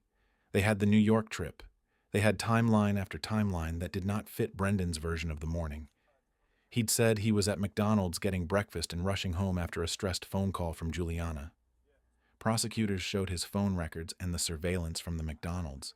The picture they painted was of a man who'd been positioning himself for an alibi, not a man who'd been caught off guard. The jury did not believe him. They deliberated for about a day. They came back on February 2nd, 2026. Guilty. 2 counts of aggravated murder, 1 count of use of a firearm, 1 count of child endangerment, the full slate. In Virginia, aggravated murder carries a mandatory life sentence without the possibility of parole. The defense filed motions to set the verdict aside. Those motions were denied. Sentencing was scheduled for June 5th, 2026. On the morning of June 5th, the sentencing courtroom was full. Christine Banfield's family was there. Her father, her sister Danielle, her colleagues from Innova, Joseph Ryan's family, his aunt Sangeeta, his mother. I want to mention something about the sentencing setup that matters. In Virginia, aggravated murder is one of the most serious charges in the entire state code. It carries a mandatory life sentence. The judge does not have discretion to give a lesser sentence on that count. So everybody in that courtroom, Brendan's lawyer, the prosecutors, the judge, the families, knew before they walked in that Brendan was going to get life. The only question was whether the additional counts would run concurrently or consecutively. The firearms charge, the child endangerment charge, those could have been blended in, or they could be stacked on top. The Commonwealth's Attorney's Office, run by Steve Descano, had stated they would push for consecutive sentencing. That was their position. They were not going to let any of those charges disappear into the mandatory life count. They wanted the full record. Christine's sister, Danielle, stood at the podium first. She talked about her sister, about the bond they'd shared since childhood. She said, "Being a big sister was part of who I was, who I still am, and in what seemed like seconds, it was taken from me, taken from us. Justice was served. It does not lift the grief or make more space for it. It will never bring Joseph Ryan back to his loved ones or Christine back to our family." She turned to Brendan at one point. She spoke directly to him. She told him that his daughter Valerie was now 7 years old, Valerie would, someday, come to understand that her father had put her in harm's way, that her father had killed her mother, that her father had not been a victim of the legal system, that he had been the one who did this. Danielle also said something that, when I read it, hit me hard. She told the courtroom that her sister's killer could have divorced and moved on. He could have walked away from the marriage. Divorce was an option that was always on the table. What he could not do was relinquish control. Control was always the priority. His actions, she said, were not driven by love. They were driven by a desire for power, deception, and a complete disregard for the lives he destroyed. Joseph Ryan's aunt spoke next. Sangeeta Ryan, she said, "Today we take back Joe and Christine's memory from the lies, from the manipulation, from the man who thought he could control their story even after taking their lives." She also said, "He no longer controls anything. We leave here with our heads high, not in silence but with purpose. We will honor Joe and Christine by living with the same kindness and love that they gave so freely." Then Brendan got his chance to speak. This is the part of the sentencing hearing that, frankly, I had to read twice, because in a moment when most people would have apologized, or at least acknowledged the pain in the room, or said something about their daughter who'd been in a basement that morning, Brendan Banfield used his 10 minutes to argue with the evidence. He stood up. He told the court he was greatly disappointed in the legal system. He said the system had failed not only him, but also Christine, his daughter Valerie, and the rest of his family. He said he had been found guilty of a crime that he did not commit. He said it was actually impossible to have committed the crime as the prosecution had described it. He spent about 10 minutes walking through specific points of evidence from the trial, like a man giving a closing argument that nobody was scoring. He did say, briefly, that he wasn't trying to diminish Christine's life. He called her a caring mother, a caring wife, a loving nurse. He said he loved her very much. He claimed his marriage had been unconventional but functional. He said his affairs had not been a reason he would have killed her. He never apologized. Not really. There was no, "I'm sorry" to Christine's family. No, "I'm sorry" to Joseph Ryan's family. No words at all for the 4-year-old he'd put in the basement that morning. Judge Azcarate listened, then she spoke.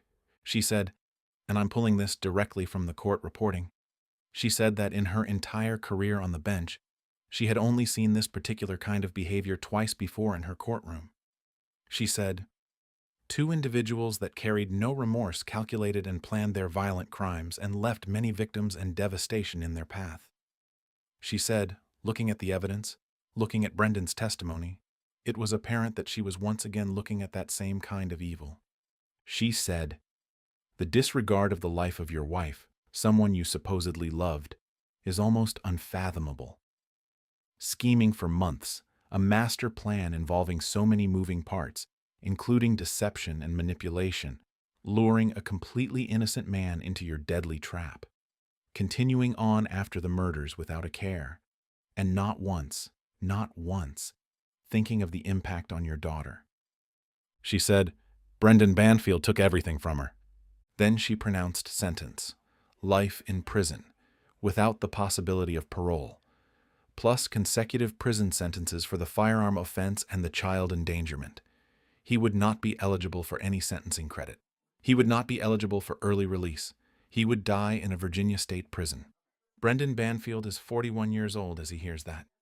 If he lives an average lifespan, he has another 40 or 45 years of his life left to serve. Juliana Perez Magalhaes is serving her 10 years at a Virginia facility. By the math, she will be out of prison while still in her early 30s. She will go home to Brazil, presumably. She will, on paper, have the rest of her life. That part of the case, honestly, sits uneasily with me, because Juliana was 21 when she started this. She was 23 when she helped plan it.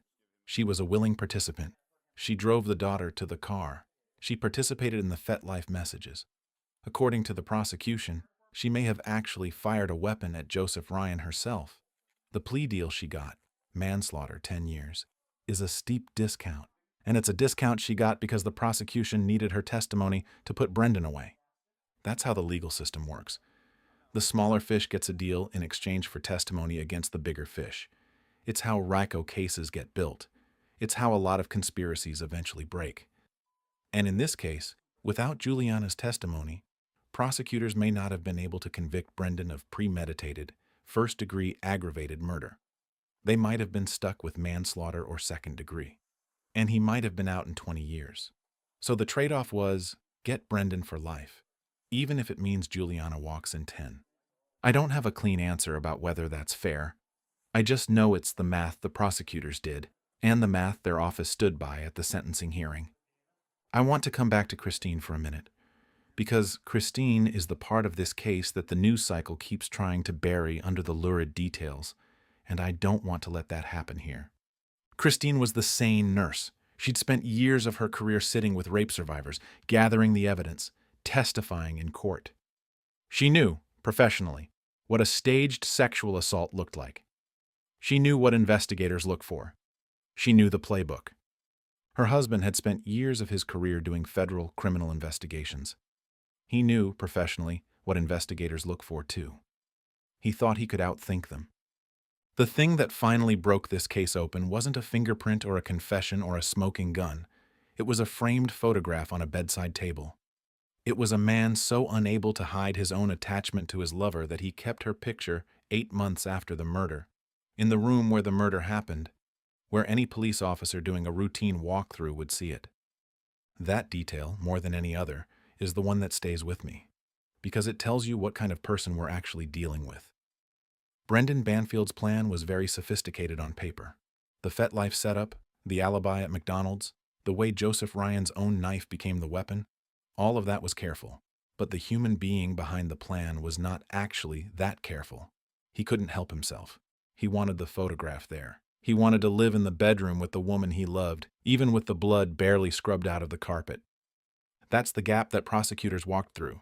That's what got him. I've been doing these for a while now. I've covered a lot of domestic homicide cases. There's a pattern that runs through almost all of them, and Brendan Banfield's case is, in a strange way, the cleanest expression of that pattern I've come across. The pattern is a man who can have whatever he wants, who has built the kind of stable middle-class life people are supposed to want, who's in a marriage that by every external measure is working, finds something new that he wants more. And he can't reconcile the wanting with the having, so he removes the having. That's it. That's the whole pattern. It runs through most of these stories. The new thing, a younger woman, a new identity, a different city, a fantasy of a different life, becomes more real to him than the actual person he's been married to for years. And once the actual person becomes an obstacle in his head to the new thing, his brain finds reasons to remove her. There's never a moment of moral hesitation on the level you'd hope for. There's just the math. The math says she's in the way. The math says divorce is expensive. The math says custody is uncertain. The math says, and this is the part where everything falls apart. The math says, I am clever enough to make this look like an accident. Christine was, in every sense, in the way of Brendan's new life. She was the wife in the wedding photos. She was the registered nurse with the steady job. She was the mother of his daughter. She was the woman he was supposed to come home to. And in his head, she became something to be solved. The case has had ripples beyond just the Banfield family. The au pair industry took a hit. There were articles in major papers asking whether the agencies that place young women from other countries in American homes are doing enough background and oversight work, both on the families and on the au pairs. The IRS Criminal Investigative Division had to deal with the fact that one of their own had been federally indicted for double murder, and they had to publicly walk through the obvious questions about how he kept his clearance for as long as he did. But the people who lost the most were not the institutions. They were Christine's daughter Valerie, Christine's parents and sister, Joseph Ryan's mother and aunt, who had to sit in a courtroom and listen to the details of how their son and nephew was lured to his death by people he'd never met. Christine's family told reporters after the sentencing in an exclusive with WUSA 9 that they'd stayed silent through the entire trial. They didn't talk to media. They didn't post on social media. They just showed up to court every day and held each other. They said they wanted to give Christine the dignity of being the focus of the case, not the noise around it.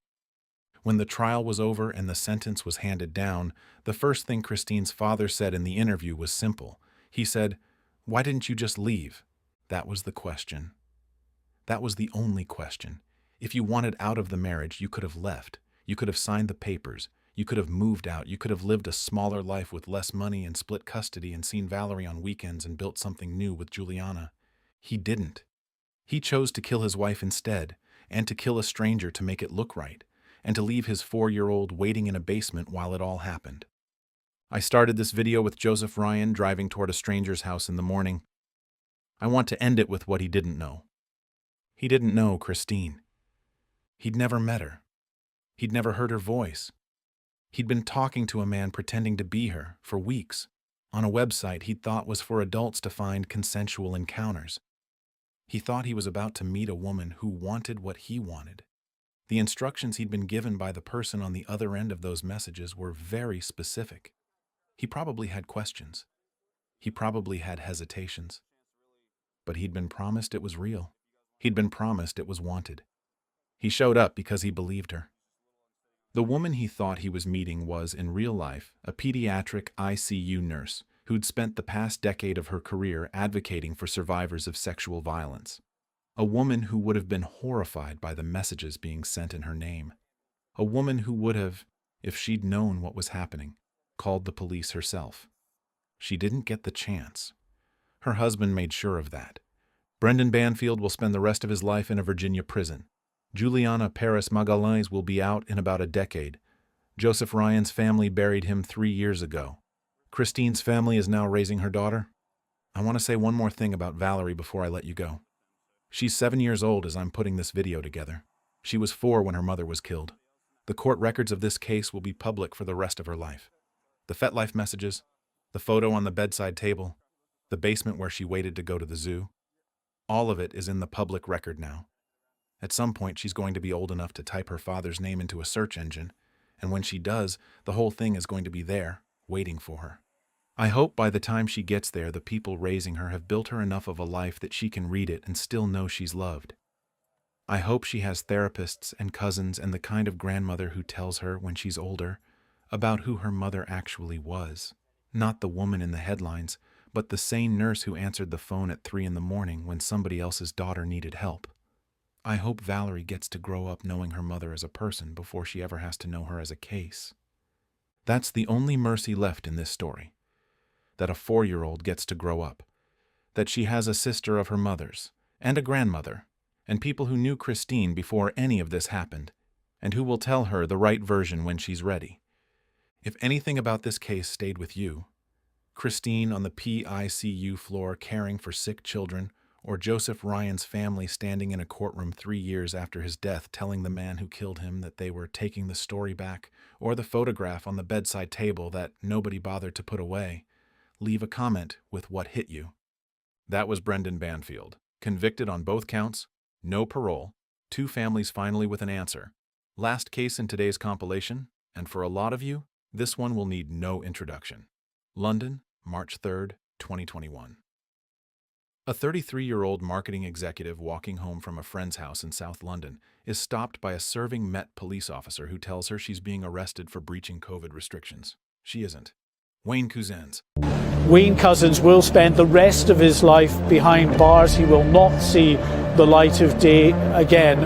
You're not going to believe this, that he's a police officer. I recognise that for some people a precious bond of trust has been damaged. I am so sorry. It's just after 9:30 on a Wednesday night in March 2021. A 33-year-old woman is walking home along a quiet residential street in South London. She has spent the evening at a friend's house in Clapham. They had wine. They talked about work. Around 9, she put on her coat, said goodnight, and started the 50-minute walk back to her flat in Brixton Hill. She is wearing bright clothes deliberately so drivers can see her. She has a backpack on. She is on the phone to her boyfriend for the first part of the walk. She is being smart about it. She is doing every single thing that women in London are told to do. Every single thing that, if you'd asked her boyfriend, her sister, her mother, her friends, they would have told you Sarah always did. Bright clothes, phone in hand, stay on main roads, stay where there's foot traffic. She is, by every measure, taking care of herself. She does not know that there is a man following her in a hire car. The driver has been circling South London for the past 3 hours, looking for someone exactly like her, and the warrant card he is about to show her is real. He pulls over. He gets out. He shows her the badge. Police officer, Metropolitan Police. He tells her he is arresting her. She is being detained, he says, for breaching COVID restrictions, the lockdown rules that were in effect across the UK that week. The handcuffs come out. They go on. The whole interaction takes less than 5 minutes. A couple driving past witnesses it from their car window, and they will later tell investigators that they assumed Sarah must have done something wrong. They were watching a uniformed-looking man with a warrant card arresting a woman. They drove on. Sarah Everard was never seen alive again. The man with the warrant card was a serving officer in the Metropolitan Police, 48 years old, married, 2 kids, authorized to carry a firearm.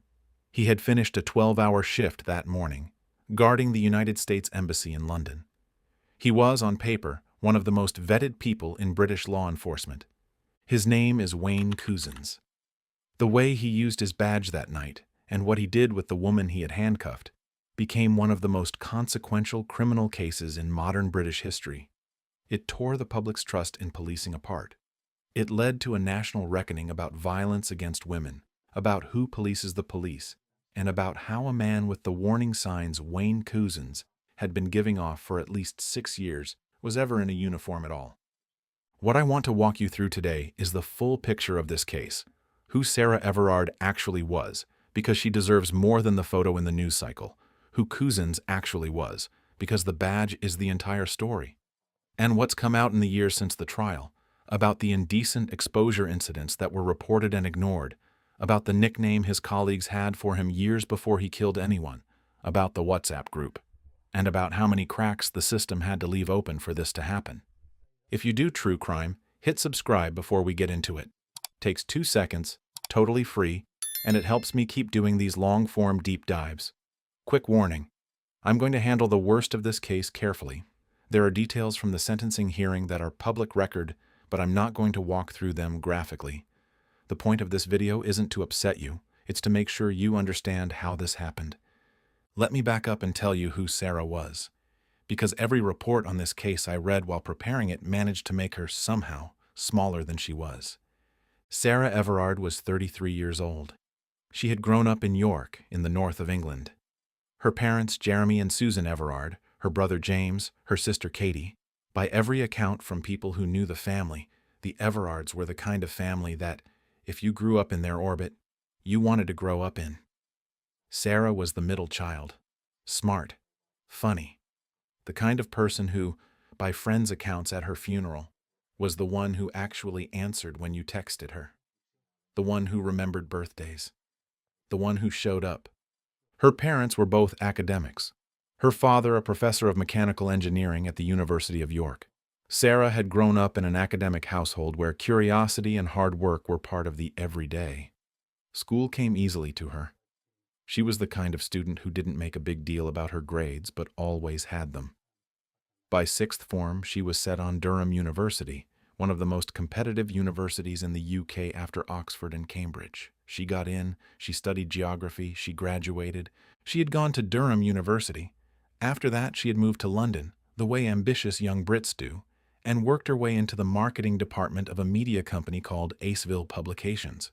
By 2021, she was a marketing executive, a job title that, in the British system, means she had real responsibilities.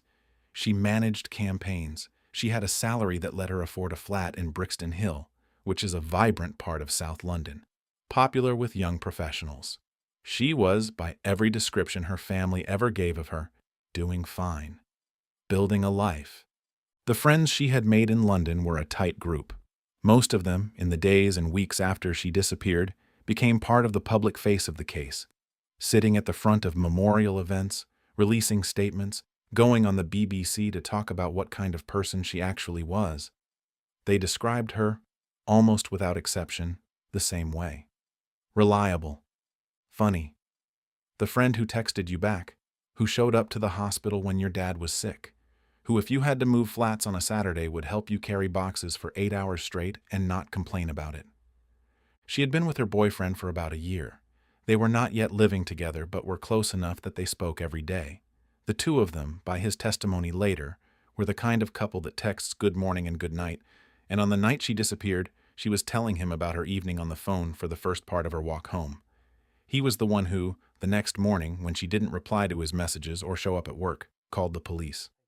The investigation that ended in Wayne Couzens being arrested started in effect because Sarah's boyfriend knew exactly the kind of person she was, and she was not the kind of person who would go silent overnight. A friend who spoke about her at the trial, a long-term ex-boyfriend actually, who knew her well, described Sarah as extremely intelligent, savvy, and streetwise. The phrase the prosecution used about her at sentencing was, "not a gullible person." This is the bit that matters about Sarah, and it's the bit that, when I went back over the testimony, made me really angry, because part of the early public reaction to her death, the part nobody is proud of in retrospect, included a version of, well, what was she doing walking home alone? As if she had been careless. As if she could have prevented this by making different choices. She had been doing everything right. She wasn't drunk. She wasn't dressed in any particular way the tabloids could pretend to disapprove of. She was on her phone. She had bright clothes. She was on a main residential road. She was the woman the safety lectures are addressed to, and she was doing every item on the list. The reason what happened to her happened was because someone with a real badge and real handcuffs decided to use them to lie. Nothing she could have done would have changed that. Let me put the timeline of the actual night on the table for you, because the precision of what happened, the exact minutes, the exact streets, is part of what makes this case so chilling once you see how meticulously the prosecution rebuilt it. It was March 3rd, 2021. England was in its third national COVID lockdown. The country had been on and off lockdown rules for a year. There were genuine restrictions on movement, on socializing, on travel. Police were doing patrols. People were used to being stopped and asked what they were doing outside their homes. Sarah had been at a friend's house in Clapham for dinner. She left around 9 p.m. She started walking south, then southwest, toward her flat in Brixton Hill, about a 50-minute walk by the route she was on. She was on the phone to her boyfriend for around the first 15 minutes. They said goodnight. She kept walking. At approximately 21:34, 9:34 p.m. in 24-hour time, she was stopped on Poinders Road in Clapham. The man stopping her was Wayne Couzens. He was off duty. He was driving a Vauxhall Astra that he had hired earlier that day from a car hire company in Dover, Kent, over 70 miles away from London. The choice of a hire car was deliberate. His own car would have been traceable. The hire vehicle, he must have thought, would give him cover. He showed her his warrant card. Real one. He told her she was being arrested for breaching COVID lockdown regulations.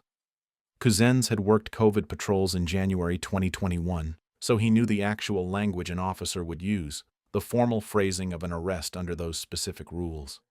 He produced handcuffs, real ones, from the kit he carried as a police officer. He put them on her. He put her in the back of the hire car. The witnesses driving past saw the scene and made the assumption that any normal person would make. A uniformed acting officer is arresting a woman who must have done something. They drove on. From handcuffs to car, the prosecution would later tell the court at sentencing, took 4 minutes. 4 minutes was all it took to remove a young woman from a London street in front of multiple witnesses without a single one of them realizing what they were watching.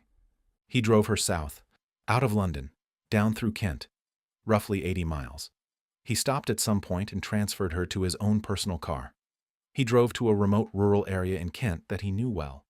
Couzens had grown up in Dover, had worked at the family garage business there for 2 decades, and knew that part of the country the way a hometown boy does.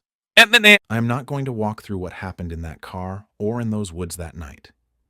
Not because the details aren't public, they are. The sentencing hearing was 2 days long, and prosecutor Tom Little QC laid out every fact of what Couzens did to Sarah in front of her parents who had to sit in the courtroom and listen. The phrase the prosecutor used to summarize her ordeal was deception, kidnap, rape, strangulation, fire. I am giving you that phrase in that prosecutor's words because it is the official summary of what happened. After that, I want to focus on the parts of this case that matter beyond the brutality, the parts that explain how Wayne Couzens was ever in a position to do what he did. Because as evil as he was, this story is also about a long line of opportunities the system had to stop him and failed to take. Sarah's boyfriend reported her missing the next morning when she didn't reply to his messages or arrive at work. The disappearance set off, almost immediately, the largest missing persons investigation the Metropolitan Police had run in years. Within 48 hours, her face was on every front page in the country. Within 72 hours, the search expanded into Kent. Helicopters, dog teams, forensic searches of woodlands. The Met assigned hundreds of officers to the case. They went door to door across Clapham, asking residents to check their doorbell cameras, their dash cams, their security footage. The CCTV recovery operation that followed was, by the public account given at trial later, one of the most extensive in recent Met history. Officers stitched together footage from petrol stations, from automated number plate recognition cameras on the motorway, from traffic cameras along Cousin's route into Kent. They built a timeline, minute by minute. By the time they had a name and a license plate, they had the kind of evidence package that would, in court, leave no room for argument. Wayne Couzens was arrested on March 9, 2021, 6 days after Sarah disappeared. He was caught because of the meticulous detective work of the Metropolitan Police's own investigators. The hire car was traced back to him because he had booked it under his own name. Cell phone tower data placed him in South London at the right time and on the route into Kent. CCTV from petrol stations and traffic cameras filled in the rest. Couzens, despite trying to wipe his own phone data in the minutes before officers arrived at his home in Deal, did not get there in time. The data they pulled later was enough. When the arresting officers went to his house in Deal, his wife Elena was there. She would later say publicly that what her husband had done was not human, and that she had not spotted any sign that he was capable of it. The neighbors, when reporters started knocking on doors after the arrest, said the same thing. Normal family, 2 kids, chatty wife, a 3-bedroom house worth about £200,000 on a quiet residential street near the Kent coast. Nothing about the address or the family suggested what the man living there had just done. 2 days after Couzens' arrest, on March 10, 2021, police told the Everard family that they had found human remains in woodland near Ashford, Kent. The remains were just a few yards from a parcel of land that Couzens himself owned. Dental records confirmed it was Sarah. The family was given the news on the morning of March 11th. I want to take a minute to talk about what happened in the country in those days, because this is the part of the case where it stops being a single horrific crime and starts being something bigger. Sarah Everard's disappearance and the news of her death hit Britain in a particular way that's hard to overstate if you weren't there. You have to picture the country at that moment. It had been almost exactly a year of pandemic restrictions. People were exhausted. There was widespread anger about lockdown rules being inconsistently enforced. Pubs were closed. Schools had been disrupted for months. The mood was already volatile. And then the news broke that a young woman had been killed by a serving Metropolitan Police officer who had used the COVID lockdown rules. The same rules everyone in the country was being told to obey by the police, as the lie he used to abduct her. The fury was immediate. Women across the UK started talking openly, on social media and in the press, about being scared to walk home at night, about being followed, about being harassed, about the small daily calculations every woman in the country had been quietly making her entire life. Which route to take, which station to avoid, when to put her keys between her knuckles. The hashtag she was just walking home started trending. Women shared maps of routes they had stopped using. Stories that had been private for years started coming out in public. On Saturday, March 13th, a peaceful vigil was held at the bandstand on Clapham Common, close to where Sarah had last been seen. Women came with flowers. They came with candles. They came in numbers far larger than the organizers had expected. And the Metropolitan Police, in a decision that would haunt them for years afterward, decided that the vigil was a breach of COVID regulations and broke it up by force. Women were pushed to the ground. A young woman named Patsy Stevenson was photographed being pinned to the pavement by male officers. The image went around the world by Sunday morning. Patsy Stevenson, who was 28 years old at the time, had not gone to that vigil to make a political statement. She had gone, by her own account in interviews later, simply to leave flowers for Sarah. The photograph of her, red-haired on the ground, a male officer's hand on her wrist as she was being detained, became one of the most reproduced news images of 2021 in the UK. Stevenson herself, in the years since, has become a campaigner against violence toward women. She has spoken at Parliament, appeared on the BBC and Channel 4, and talked openly about how, in the moments she was being held on the pavement, What she remembered most was thinking that the vigil for a woman killed by a police officer was being broken up by police officers. The Metropolitan Police, in less than 10 days, had managed to do two things. First, one of its own serving officers had murdered a young woman after using police powers as the pretense to abduct her. Second, when the country tried to mourn her, the same force had sent officers to physically subdue the mourners. The questions that started getting asked at that point, about police culture, about vetting, about how this man had ever been allowed near a warrant card, are still being asked today. They haven't gone away, and that's because of what came out next. Wayne Couzens, on the day he was arrested, was not just any police officer. He was a member of the Parliamentary and Diplomatic Protection Command, one of the most prestigious assignments in the Metropolitan Police. PADP officers are armed. Their job is to guard the embassies in London, the Parliament Estate, and the Prime Minister's residence at Downing Street. To be deployed to that unit, an officer is supposed to be one of the most thoroughly vetted in the Met. Couzens had been deployed to armed static protection duties on the Parliament Estate on 5 separate occasions between February and July 2020. The man who would, 8 months later, abduct a woman on a London street had, the year before, been standing armed inside the Palace of Westminster. How did he get there? That's the question that, when you start pulling on it, makes this case worse rather than better. Let me walk you through his actual history. Born in Dover, Kent, in 1973. His family ran a small garage, BCB Dover, a business that had been going since 1967. Wayne worked there for around 20 years after leaving school. By every available account, that's just what he did in his 20s and early 30s. Worked at the garage, lived nearby, kept his head down. In 2002, he joined the Territorial Army, Britain's part-time reserve military force, as a soldier. He was attached to a unit called the Royal Army Reserve. According to the public inquiry that came later, this is the period when colleagues began describing him, behind his back, in terms that should have stopped his career before it started. According to multiple later sources, including reporting by the Sunday Times and the public inquiry findings, Couzens picked up a nickname during this period among some of the people who served with him. The nickname, which I am going to give you because it is on the record but which I want you to sit with for what it means, was the rapist.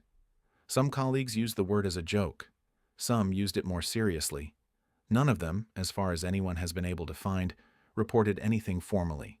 The nickname was, in the bleak British way these things sometimes are, just something that everybody knew and nobody did anything about. In 2008, Couzens joined Kent Police as a traffic officer in Folkestone. By 2011, he had moved to the Civil Nuclear Constabulary, the CNC, a specialized armed police force whose job is to guard nuclear power stations. He was posted to Dungeness, the nuclear plant on the Kent coast, where his job involved patrolling the perimeter with a Heckler & Koch G36 assault rifle. He was, at this point, an armed officer with no public record of misconduct. In 2015, in Dover, somebody saw a man driving past in a car with no clothing on from the waist down. The man called Kent Police. The investigating sergeant, who I want to name because his role in this story matters, was given Couzens' name, his home address, his car's number plate, the make and color of the car, and an image of the driver captured by a roadside camera. The sergeant, according to the Independent Office for Police Conduct report later, also happened to know Couzens. They had worked at the same police station some years before. The sergeant knew Couzens' brother personally. His brother was also a serving police officer. So picture this. A Kent police sergeant is sitting at his desk in 2015. On his desk is a complete file: name, address, photo, license plate. The man in the file is somebody he personally has worked with. The man's brother is also a colleague the sergeant knows. And the file in front of him says this man, just now, has done something a member of the public has called the police about. Every box on the form is filled in. The case is, in policing terms, what they call actionable. Nothing was actionable. Kent Police could have arrested Wayne Couzens in 2015, 6 years before he killed Sarah Everard. The IOPC, when it released its report on the case years later, was direct. The investigation in 2015 should have been better. That is bureaucratic English for, they had him. Nothing happened. The investigation was, in effect, dropped. Cousins went on with his life and his career. 3 years later, in 2018, he transferred to the Metropolitan Police. The vetting process for that move, which is supposed to include a check of every prior force the applicant has worked with, did not surface the 2015 Dover incident in any form that stopped him from being hired. In 2018, Wayne Cousins joined the Metropolitan Police. He came from the CNC with what looked on paper like a clean record. The vetting process the Met used to clear him for armed duties did not surface the 2015 Dover incident. It did not surface the nickname he had carried in the Territorial Army.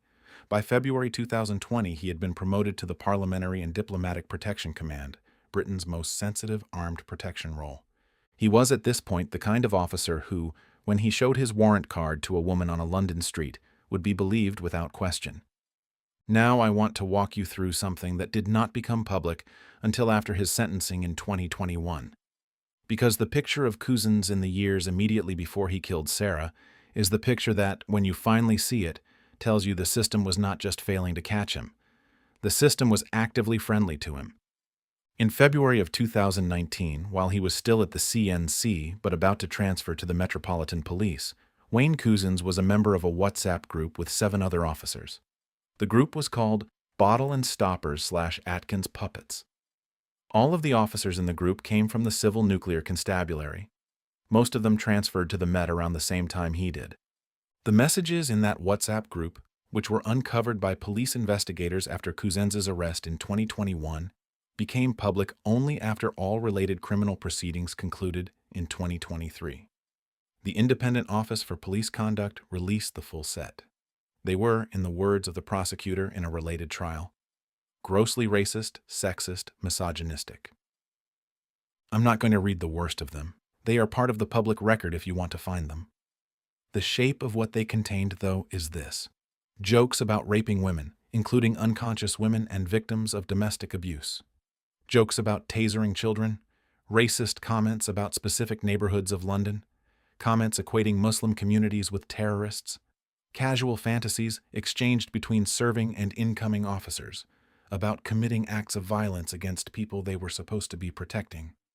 2 of Cousins's WhatsApp group colleagues, Jonathan Cobbin and Joel Borders, were eventually convicted of grossly offensive messages and sentenced to 3 months in prison each.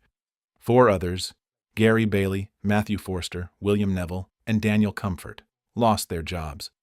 The messages had been exchanged 2 years before Sarah Everard was killed. The Metropolitan Police did not know about them, because nobody had reported them. They sat in the chat history of a private group while the man who was sending them was being cleared for armed protection duties at the embassies of foreign governments. That's the system that vetted Wayne Cousins. That's the system that put him in front of Sarah Everard with a warrant card on a Wednesday night. There's more.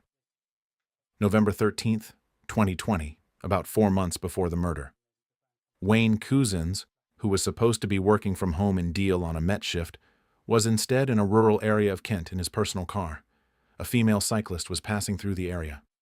Cousins exposed himself to her. She was able to identify him later, 90% sure, after being shown a photograph during the investigation. Traffic camera and cell site data confirmed he had been there at the relevant time. He had been on duty, just not at his post.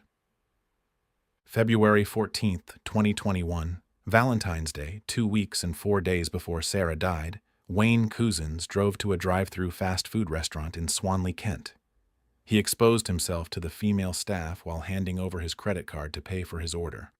The staff were left, in the words of the later report, shaken, upset, and angry. February 27th, 2021, 4 days before the murder, Wayne Cousins did the exact same thing at the same drive-through, same restaurant, different shift of staff, presumably. This time, the staff took down his car's registration number and identified the vehicle from CCTV, a black seat, registered to one Wayne Cousins. The information went to Kent Police on the morning of February 28th. There was a 4-day window between the police having his name, his car, his address, and a CCTV identification, and the night he stopped Sarah Everard on Poinders Road in Clapham. A Met police constable named Samantha Lee was given the case.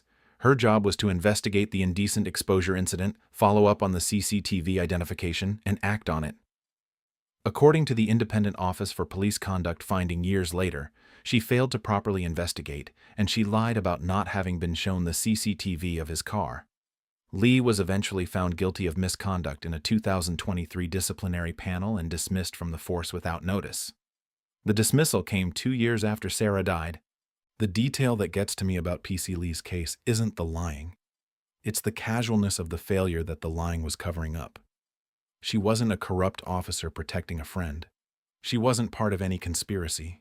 She was, as far as the IOPC has been able to determine, just a police officer who didn't do the work, who got handed a file with a name and a license plate on it and put it in the wrong tray, or got pulled to a different priority, or made a judgment call that this kind of report was not urgent enough to act on within the same week, within the same 4 days, within the window where a person identified on CCTV would, in that window, kidnap and kill a young woman walking home from a friend's dinner in South London. 4 days. That's how close the system came to having him in custody before he killed Sarah. He was already on the books. Kent police had his name on a desk somewhere. The investigation that should have led to his arrest was sitting in an inbox. And then the work week ended, and on Wednesday, March 3rd, he hired a Vauxhall Astra in Dover, drove it to London, and went looking. The Met Deputy Assistant Commissioner Stuart Cundy, when the indecent exposure conviction came down years later in 2023, said publicly, "Like so many, I wish he had been arrested for these offenses before he went on to kidnap, rape, and murder Sarah Everard, and I am sorry that he wasn't." That's the official apology. That's what they have. Sorry. The full force of what the system missed only really came into focus in February 2024, when the Angiolini inquiry, the public inquiry into how Wayne Couzens had ever been a police officer, published its first report. The inquiry was led by Dame Eilish Angiolini, a former Solicitor General for Scotland, who had been appointed by the government to examine the case in detail. Her conclusion was direct. There had been, in her words, repeated failings in the vetting and investigation of Wayne Couzens across multiple police forces over multiple decades. The inquiry found that 8 separate incidents of indecent exposure had been reported about him before he killed Sarah Everard, with various levels of police involvement, and that none of them had been pursued effectively enough to stop him. The inquiry warned that without a sweeping overhaul of vetting procedures across British policing, there was, in her words, nothing to stop another similar case arising. Some of the more granular findings in the Angiolini report were, frankly, harder to read than the headline. The inquiry concluded that the Civil Nuclear Constabulary, where Couzens had served before joining the Met, had failed to take seriously concerns raised about his behavior during his time at Dungeness. It concluded that the Metropolitan Police's vetting process in 2018, the one that had approved him for armed duties, had relied almost entirely on self-disclosure rather than active background investigation. It concluded that the various indecent exposure allegations against him had been routed through different police forces in a way that made it impossible for any single investigator to see the pattern. The inquiry also recommended a long list of structural changes, including mandatory revetting of serving officers, a new national database of complaints against officers, and a tightening of the threshold at which an indecent exposure allegation triggers a full investigation rather than a low-priority report. Most of those recommendations are, 2 years after the inquiry, still being implemented. Some have been pushed back, some have been quietly dropped. That's not a metaphor.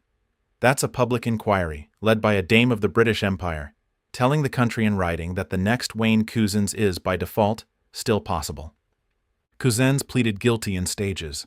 On June 8, 2021, 3 months after the murder, he appeared at the Old Bailey by video link from Belmarsh High Security Prison and pleaded guilty to the kidnap and rape of Sarah Everard. He was not, at that hearing, asked to enter a plea on the murder charge.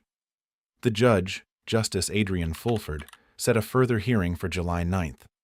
On that date, Couzens, again by video link from Belmarsh, pleaded guilty to murder.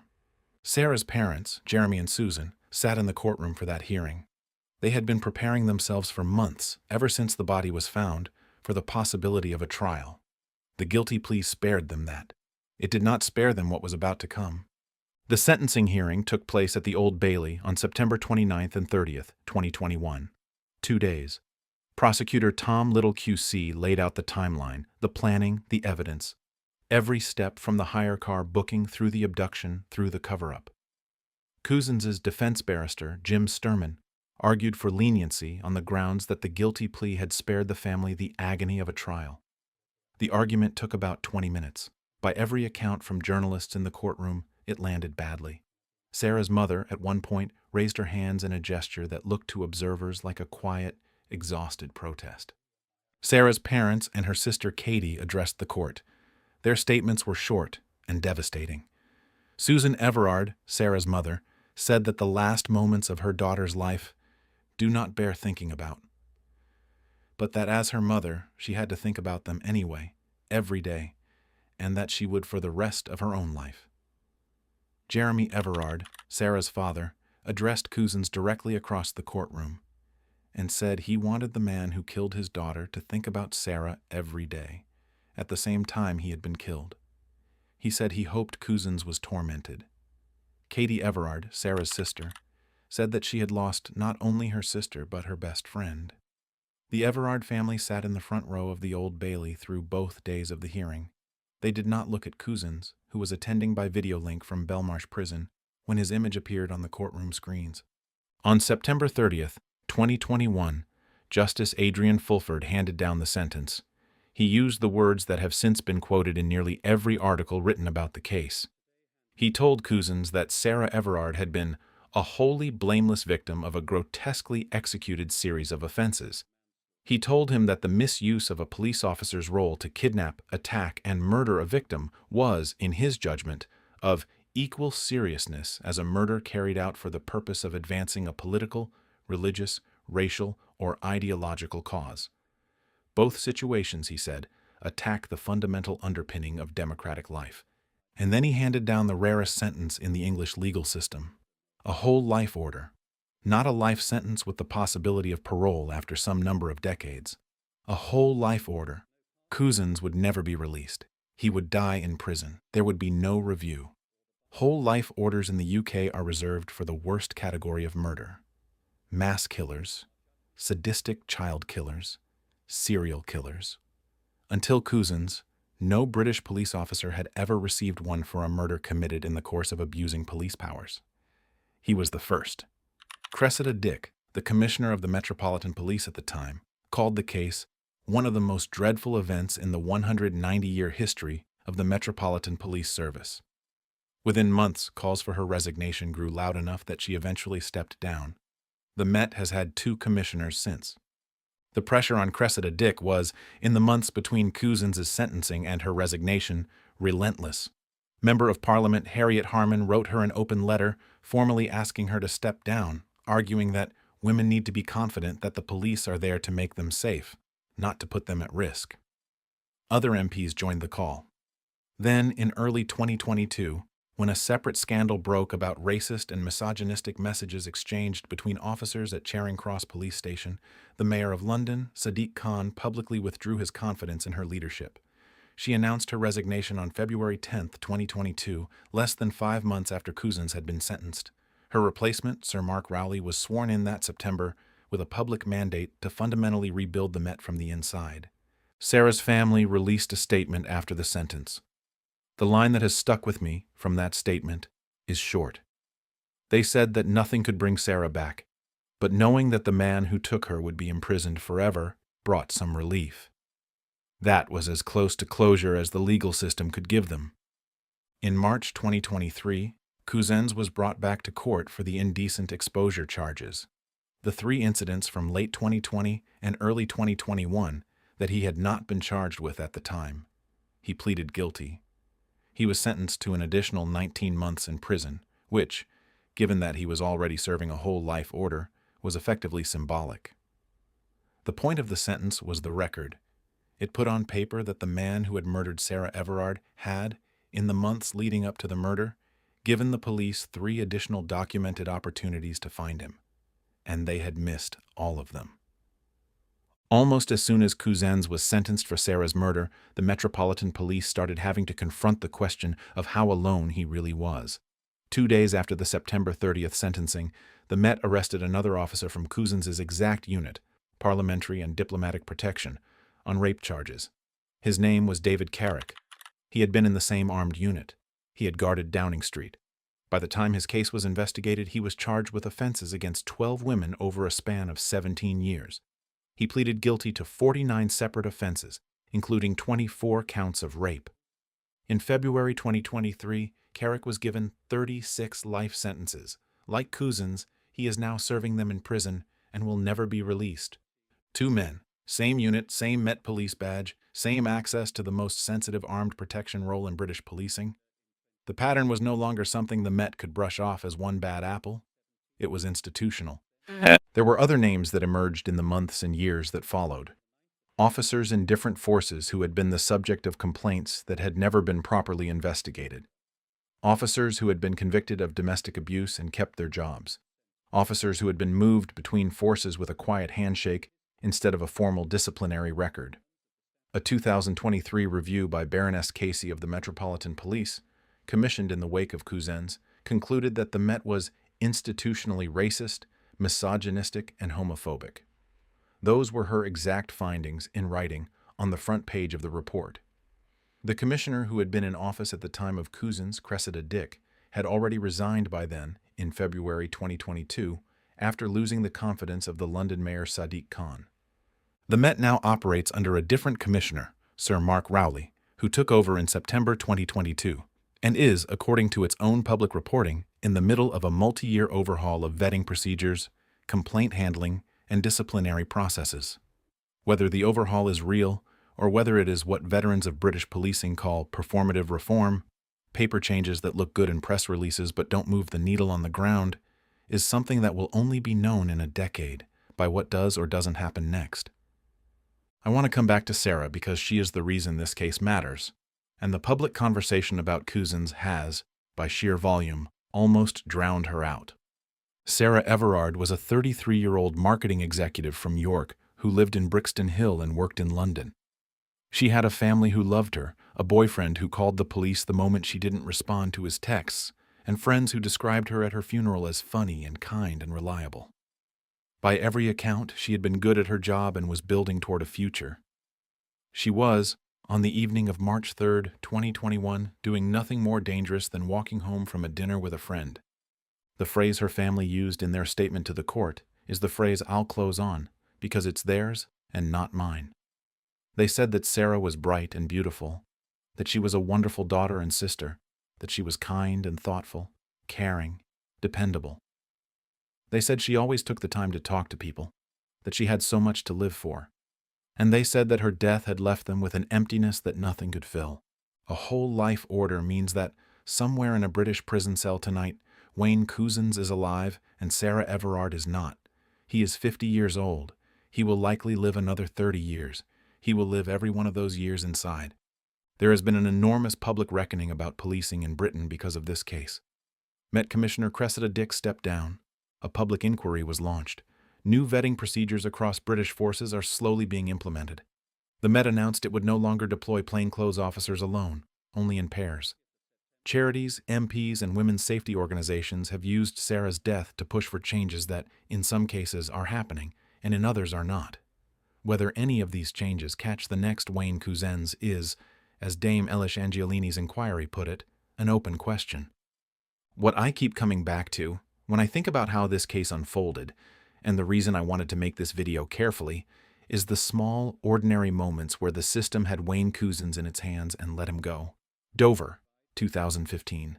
The investigating sergeant with his name and his license plate and a photo of his face, who happened to also know his brother. The Met vetting process in 2018, that didn't surface the nickname or the rumors. The WhatsApp group in 2019, where 7 other officers laughed along at messages they should have reported and didn't. The CNC, the Territorial Army, the Met Armed Unit, the Parliamentary Protection Assignment, every door, every box that should have been ticked.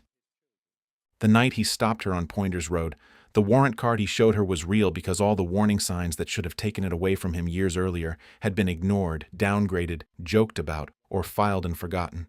There is no version of this story where Wayne Cousins was just a sudden anomaly.